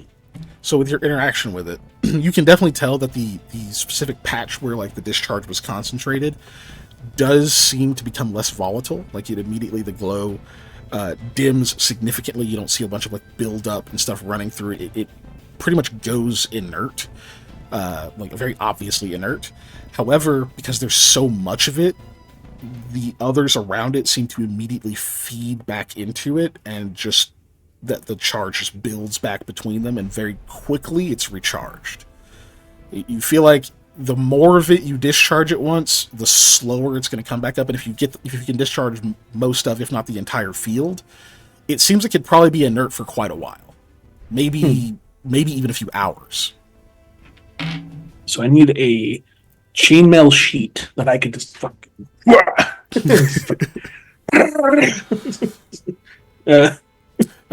The issue is, so like near the path that goes all the way through, these are like in like small patches. They're still big enough that you think it probably fucking terminate a person if they just belly flopped into the shit. But like, but they're in like patches that are somewhat isolated that sort of surround these areas. They're very easy to avoid. The further left of the path you go, where you guys are headed, because you're getting more evidence, they get a bit thicker. Some of them are more connected, so it's harder to be like, oh, I can discharge this whole area and take the whole thing out because it's like connected to another larger patch of it that might feed it. So they get bigger and more connected as you get further from the path, is what I'm getting at. Mm-hmm. I guess the other thing, question: are we treating? This is another question. Is it a fungi or is it a plant? It's a fungi. It's definitely a fungi. Okay. It's definitely a fungus. Would defoliate still work on that? Because I think it says vegetation. Yes. Okay. I don't know if you would treat... they are plants. Yeah. Okay. Mechanically, they are plants. Yeah. And also, ask a plant to like speak with plants. Yeah. Fungi are fungi, but when you're trying to classify them for ease of gameplay type of stuff, it's like, yeah, they're a plant. Yeah. Okay. I just wanted to make sure. Yeah. Obviously, etymologically or whatever you call it, they're not. But yeah, like scientifically, they're not plants. But mechanically, in Pathfinder, they are plants.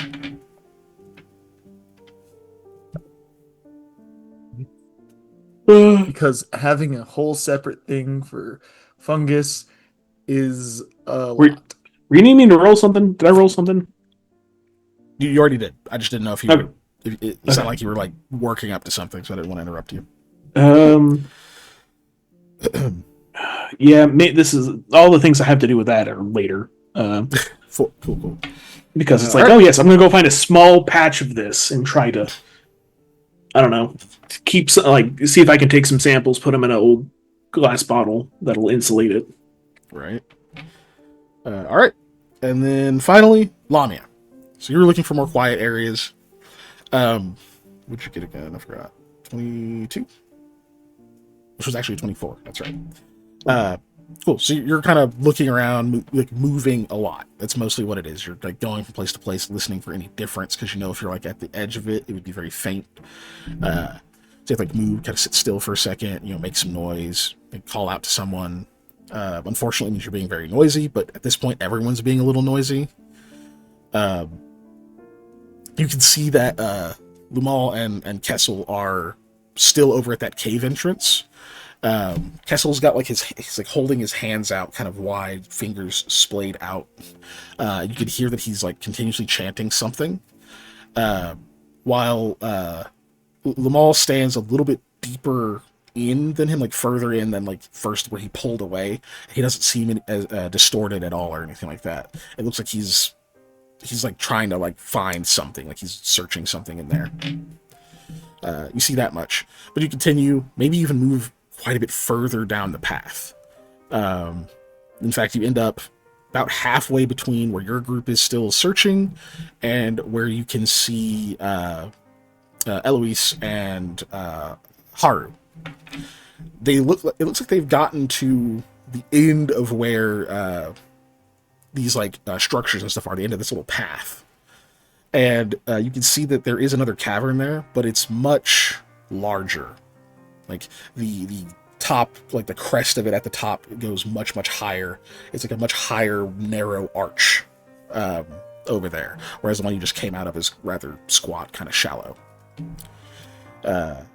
You can see that they're standing in front of this. It looks like it's probably wide enough for like 4 people to walk through, just like based on the size of them versus the mouth of it, and your best you can judge the distance. But it takes you a minute, but as you're like watching them, like looking down there, it looks like their forms are also becoming distorted. Like at first it's just maybe they're a bit too far away, flickering torchlight, that kind of thing. But then it's just like the edges of them seem to waver. They look a little too small, like bent strange ways that they definitely start to look a bit distorted. And you clearly can see that they are moving away and back towards you, and then very suddenly become more distinct, but still far away. Like they're heading back towards you. Quickly. You hadn't found any other quiet areas. Those are the things you notice.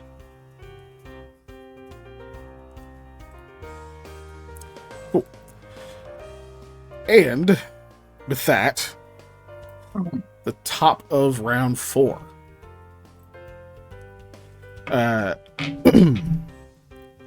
You hear Kessel shouts, I don't know what this is. I don't know. He actually just kind of had that nervous chuckle in his voice.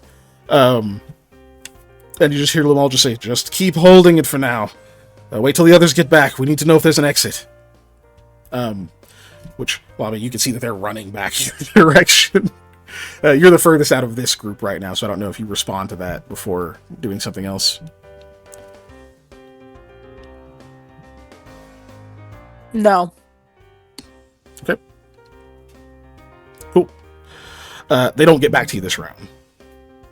All right, what are you all doing? Dave, a.k.a. Eli, a.k.a. Mr. Wasif.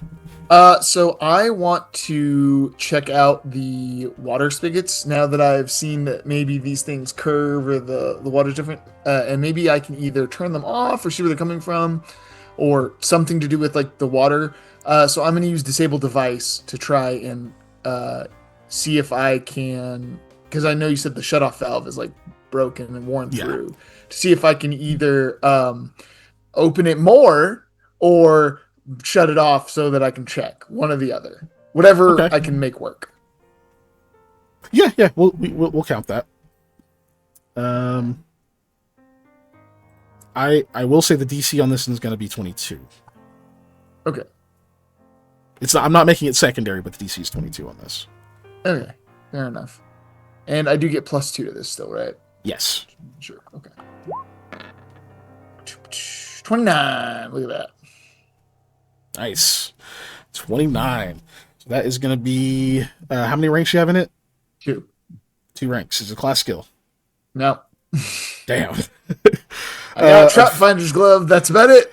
No. Yeah, that's fair. Unfortunately, that is still only a D4 plus your dexterity bonus +1. All right. D4 plus my dex bonus is 2, which is nice. Okay.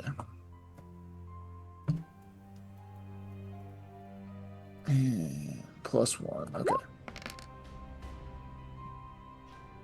Nice. Okay. Oh, wait. And then add my dex bonus, which is 2. So that's 5 total. Okay. So 5. So 7 more points. Yeah. Nice. 38. Towards phase 2. All right. Sam. Sorry, Cracker.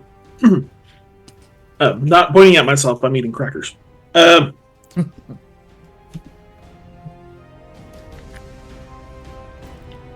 guess now would be a good time to do survival.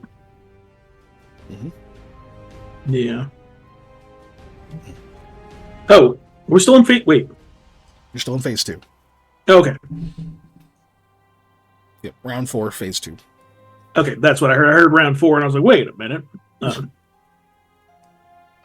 Yeah, I might as well slam it out of here. Yeah, I'll do a survival check. Any bonuses to this? Just a +2. Okay. NPC aid. Forest Plains, yeah, okay. Okay. I'll go ahead and add in the +2. 34. Nice. What's the objective on the survival, by the way, or is it just trying to get points? I guess with my insane hearing, did I hear about trying to find a way out? That would be more of a perception. Did I say survival? Yeah. Perception, yeah. Yeah.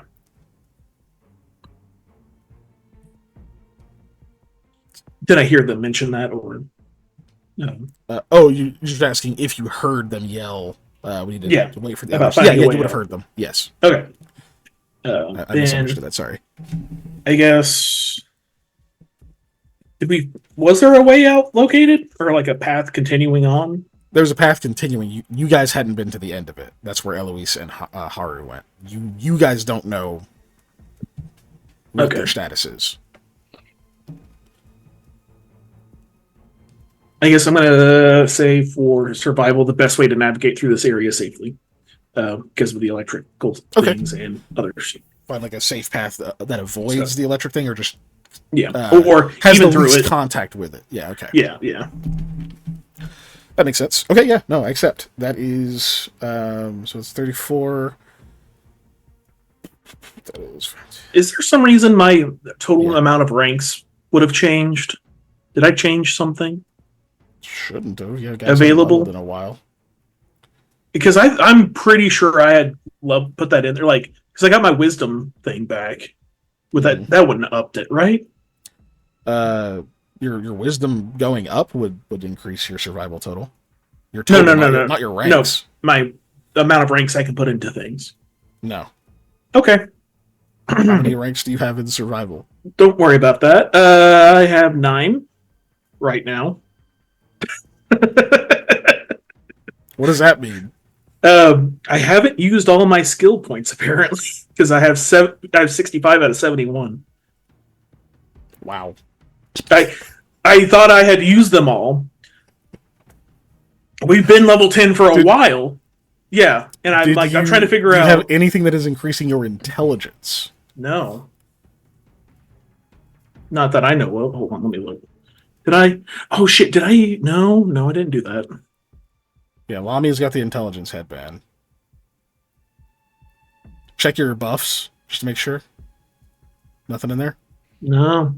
Don't know why. Okay. I'm pretty sure I had used all of those, and now I don't know why there's more, unless I had used them and then it didn't get saved for some reason. Remotely possible. Okay. Anyway, I'll figure it out. Like later. lost connection or something, or while Roll20 was having a shit fit. Cool. Okay, so that is your. So that's obviously it's a class skill 9, and you have a shitload of ranks. So that's a D12 plus your wisdom bonus plus 2. Okay. 12. No, 1, 12. I almost rolled 12 of something. Nice. 16. Okay, that is 54. 54. That's phase 2. Almost there.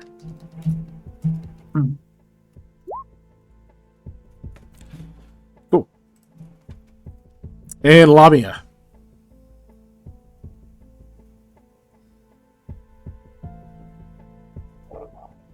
Sorry, I kept going to different things.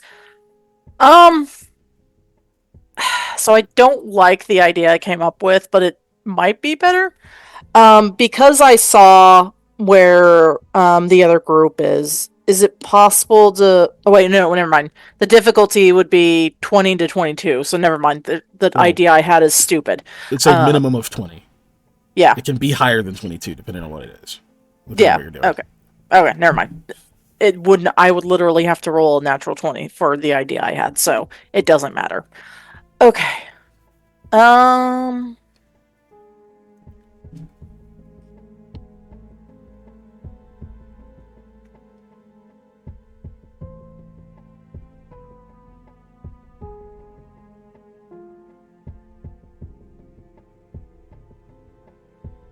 not skilled for this kind of thing.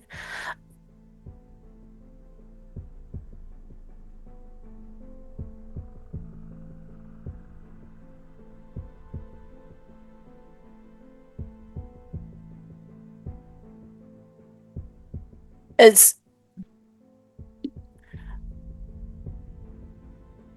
there a way that I can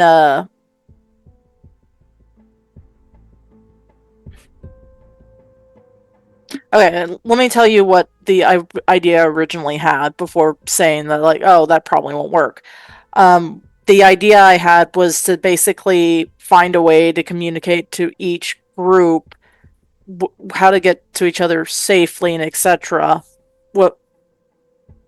While still keeping an eye out for that quietness, for lack of a better word. So would that just be perception, but I never mind. I don't. Yeah, you trying to. You would first need to know a safe way for them to navigate. Yeah, that's fair. You don't, Okay. You don't know that. You haven't done anything towards that effort. Sam has. Okay. Yeah. And like, but that was this round. So, Yeah. Okay. So you don't know that yet. No.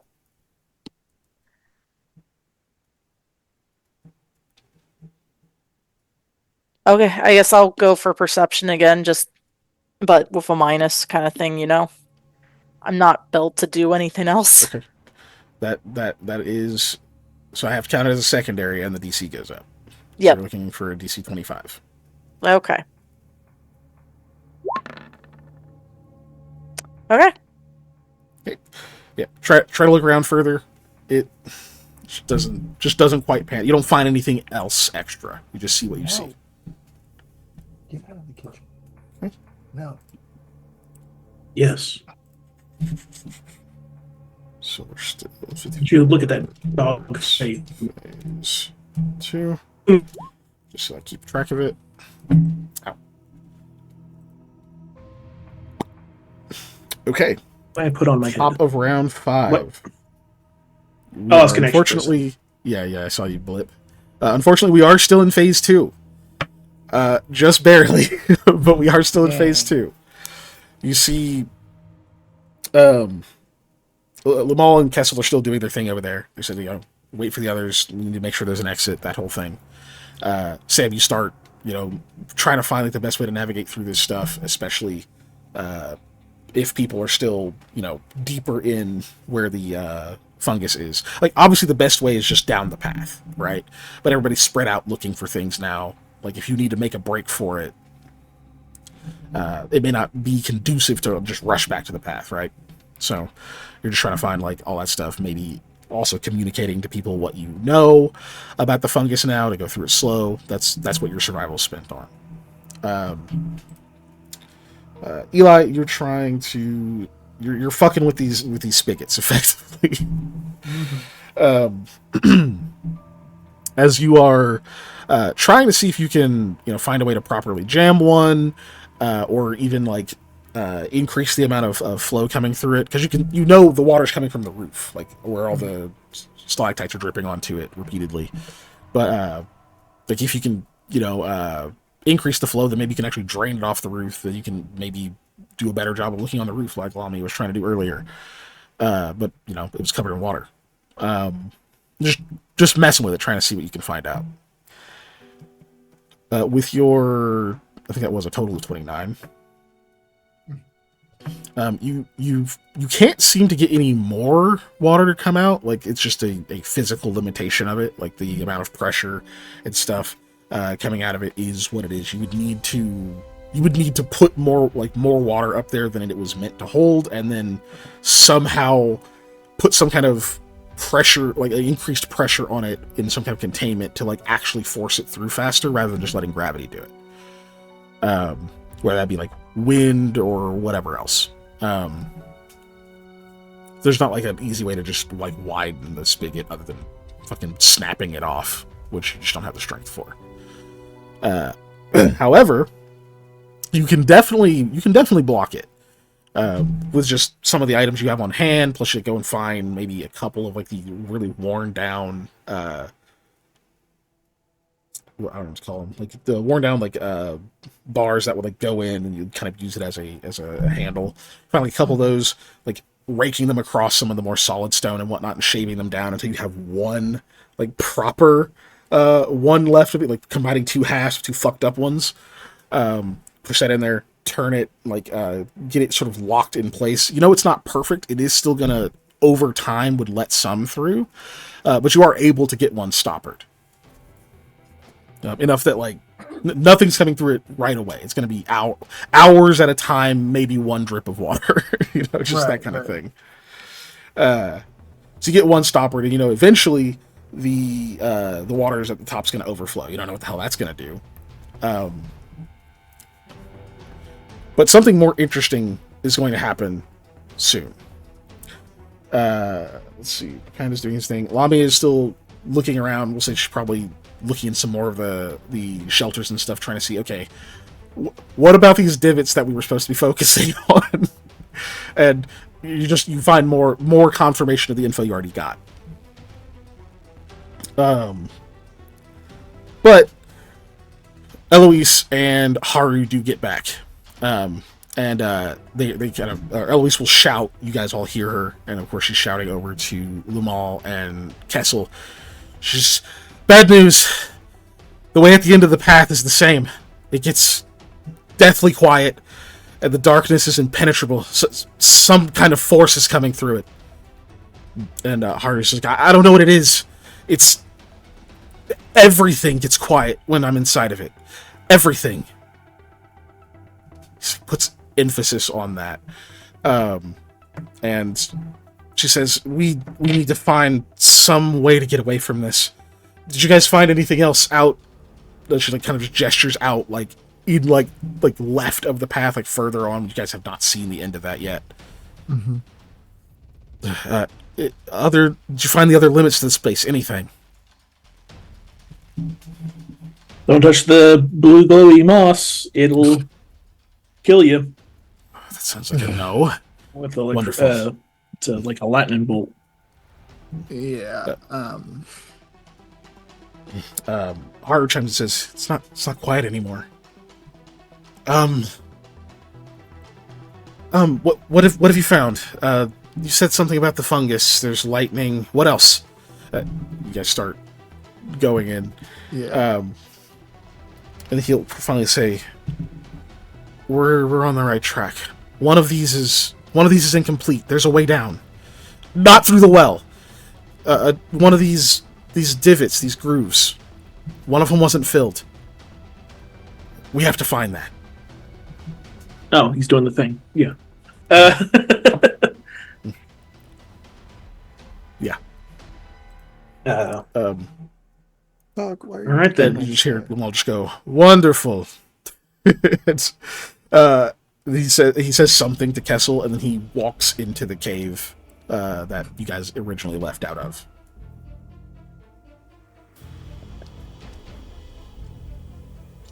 Yeah, Great. cool.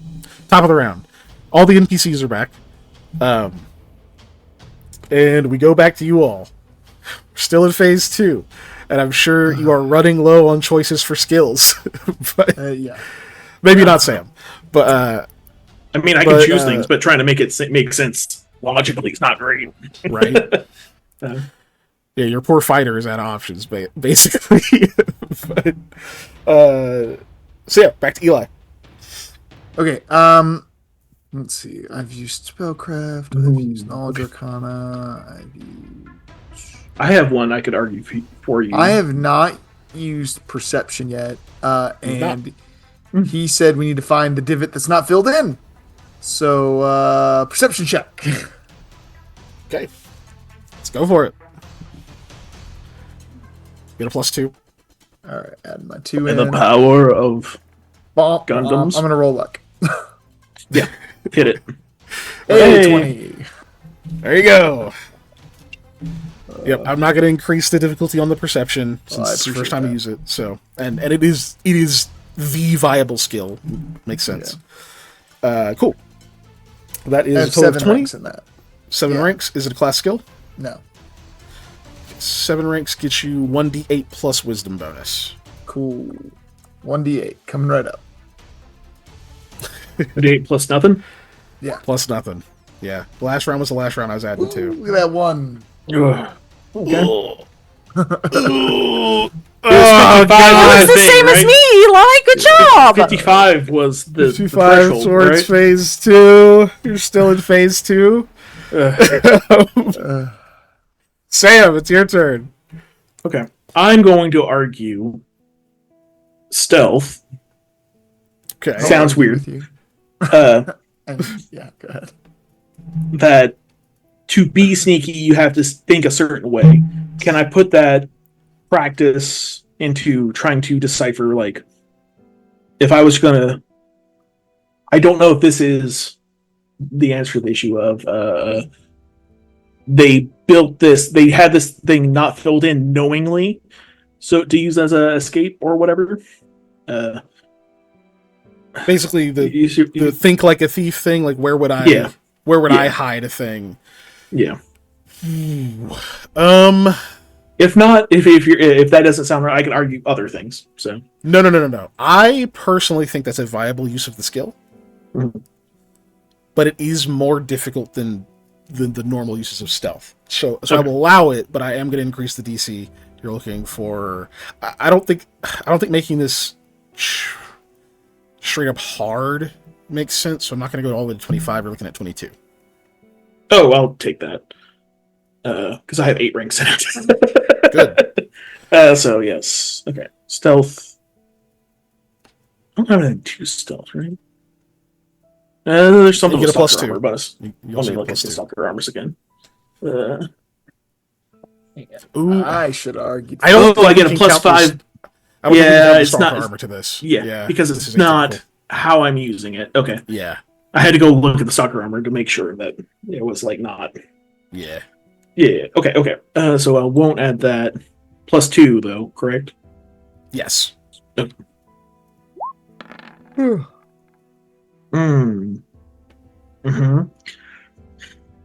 So I'm gonna have to roll luck. Yep. Just got to get over that hump there, buddy. You could just fail it. You could just hinge it all on Lamia. You know, The look of with horror all on these Ollie's fungi face. plants, all Do these not do stalks that. of fungi. Out I have an here, idea, but it's not gonna work, so it's fine. Don't. It's almost like a roll little luck. miniature mushroom forest. Roll a luck, you motherfucker. It is almost like that, indeed. All right, 22 or 23. Nice. Yeah. I Like I like said, rank uh, 22. So yeah. your So attempt there. obviously class skill. Also, you have 8 ranks, so that is a 1d12 plus your dexterity bonus. Ooh. Don't roll terribly, please. D12 plus my dex. That's it. Okay. Correct.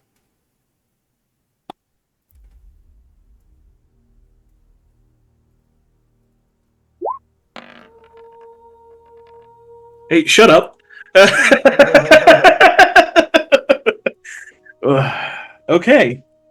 Well, Listen, hey, Your one progress is better than our progress. ones. Yes. Yeah, listen, progress is progress, y'all. 8 towards fucking ability checks. phase 2. Oh. 58 towards phase 2.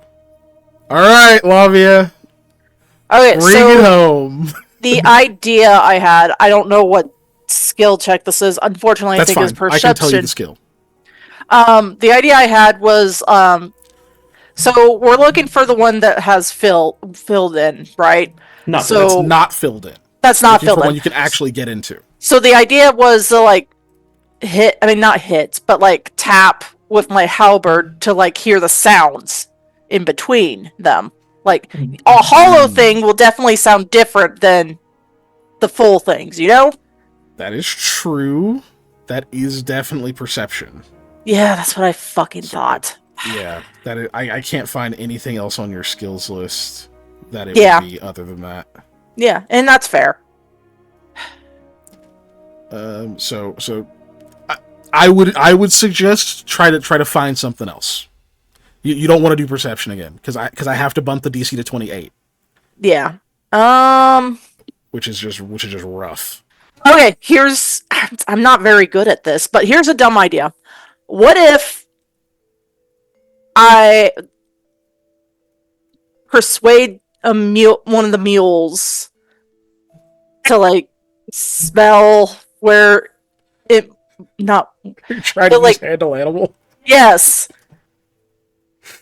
Oh Christ. To try to sniff out what that's gonna be rough, dude. Okay, no, alright, here's the other idea then. Technically I already did this, but well, not did this. I already used this skill, but climbing. I mean, just climbing down into to see if there's any. That's still perception. What? Let's try this. Hold on. No. Scroll it down. I'm looking at your skills. Oh, sorry. I was looking at my skills while you were looking too. I'm just scrolling, so it shouldn't fuck with it. Okay.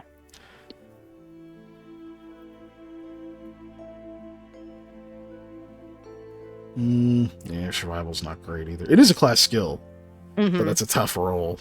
It's only a +6.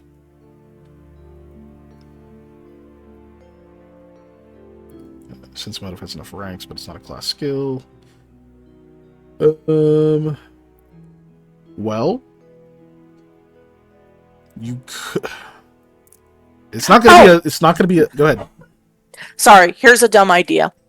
And probably not relevant. But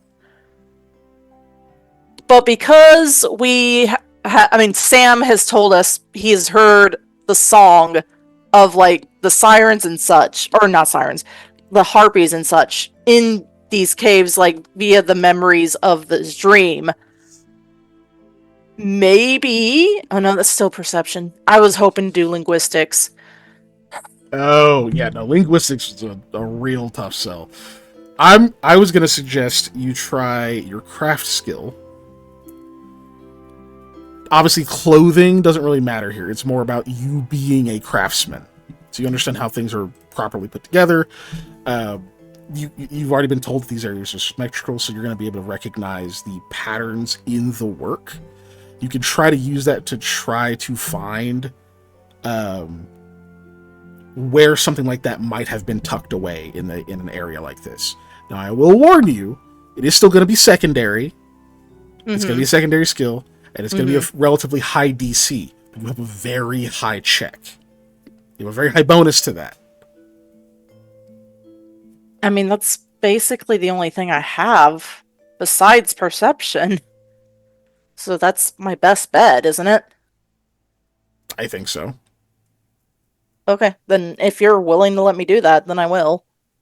Yeah, it's very borderline. That's what I said. It's still gonna be, it's tough. Still gonna be, it's not gonna be easy, and it is gonna be secondary.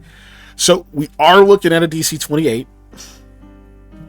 You just do get a plus. Yeah, Grayley's there. You get a +2. I have to roll a 20. Oh, wait, no. I'm adding math What wrong. skill are you looking at? Yeah. I'm adding math wrong. Okay.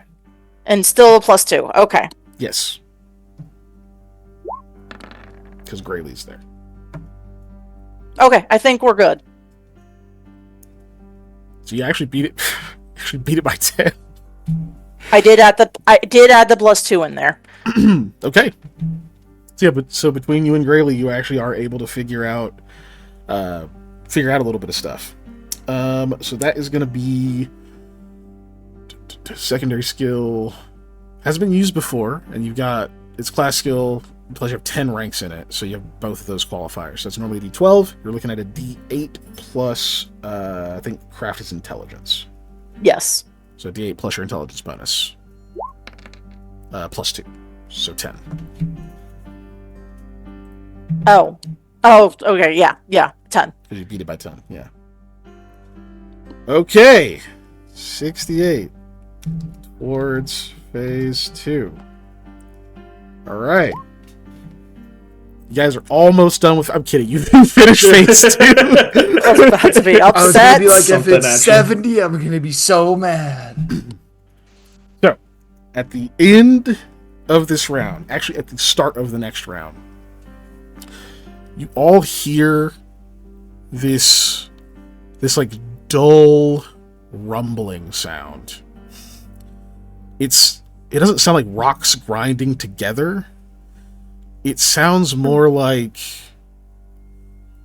a faint, sort of raspy, guttural exhale, seemingly coming from the cave that you left, and according to whoever is like closest down the other way, from that other one as well.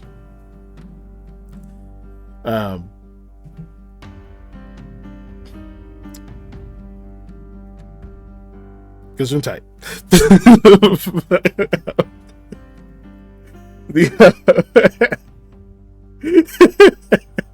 Felt it coming and it left. Yep. I did that 3 times earlier today. God damn it. So you hear this noise coming out of there, and then you see something you have yet to see before. You see Lamal haul ass out of that tunnel.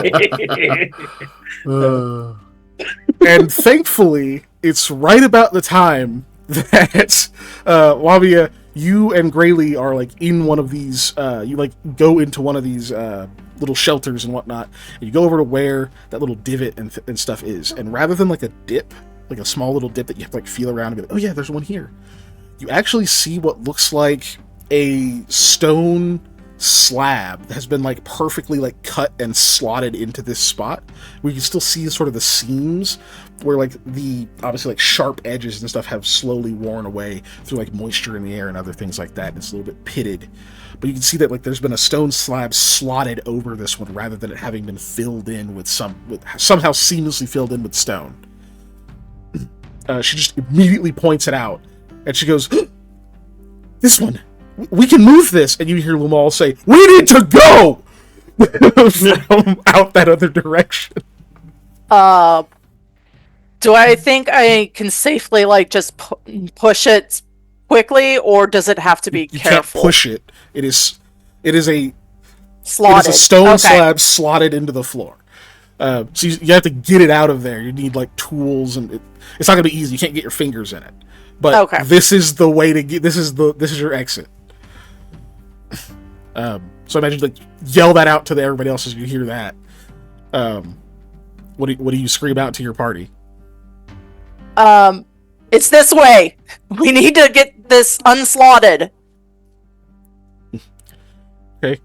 You start grabbing tools. Do you all just run that way? Yeah, I mean, I'll book it if she's saying we gotta go. Cool. Let me see. What else? Eli did perception. So yeah, you were just looking for places. You ruled out Eli. You ruled out a lot of the other places as they were like trying to like, triangulate a location. Kind of ushered them along. So you're also in one of these places, being like, "Fuck, this isn't it either." Well, you don't say fuck. Yeah. Crap baskets. This isn't it either. But you hear that shout. You run that direction. Sam, you were like, trying to find spots that like seemed like a good place for something like this to be tucked away. Like stood on some of the roofs, looked around and whatnot. You see them like also trying to figure out the same deal. You're like, hey, go look over there, and like they go that way. So you start checking a different area, and then you hear them yell out, and you all rush that direction, converging on that location. And as you are, you can see that roiling out of the two different exits to this place appears to be this cloud of not even darkness. There's some kind of light to this. It's a cloud, but you see these small little sparkles in it, almost like seeing stars in the sky, just rolling very slowly out of it, and hearing that odd, raspy, exhaling voice. And I say voice specifically because each of you hears this reedy, faint, thin timbre of vocalization that makes out the words, "Come to me." No. Thanks, I hate it. No, thank you. That's where we'll end our session. What? Because it's late. What? It's late, sadly. No, it isn't. Oh, wait, it is. Yeah. Okay. We're late. Thanks for joining, everybody. Tonight's snail poll is a tie. Exit screen. Exit screen. Oh, well, we're on the exit screen. That means I have to do the talking, huh? Well, you did it earlier this session. But that doesn't mean I get to skip now. We gotta get them plugs in, okay? Yeah. Speaking of that, thank you for joining us here on Twitch. Just to remind everybody that we do stream every single Tuesday at 7 p.m. Central Standard Time here on Twitch. Give us a follow, hang out, do all that good stuff. If you want to catch up on any of our backlog or any of our other content that we've done, you can go to our YouTube. Replays post every Monday, middle of the day. And we have so many hours of footage on there. But also we have like a one shot that was a lot of fun. We've got some lore videos, just cool stuff. Check it out, like, subscribe, do all those things that you're supposed to do on YouTube. If you want to support us another way, you can also check out our Patreon, which is patreon.com/unnatural_1s. You get access to the Hangouts, which we just had our last month hangout, and it was apparently a very good time.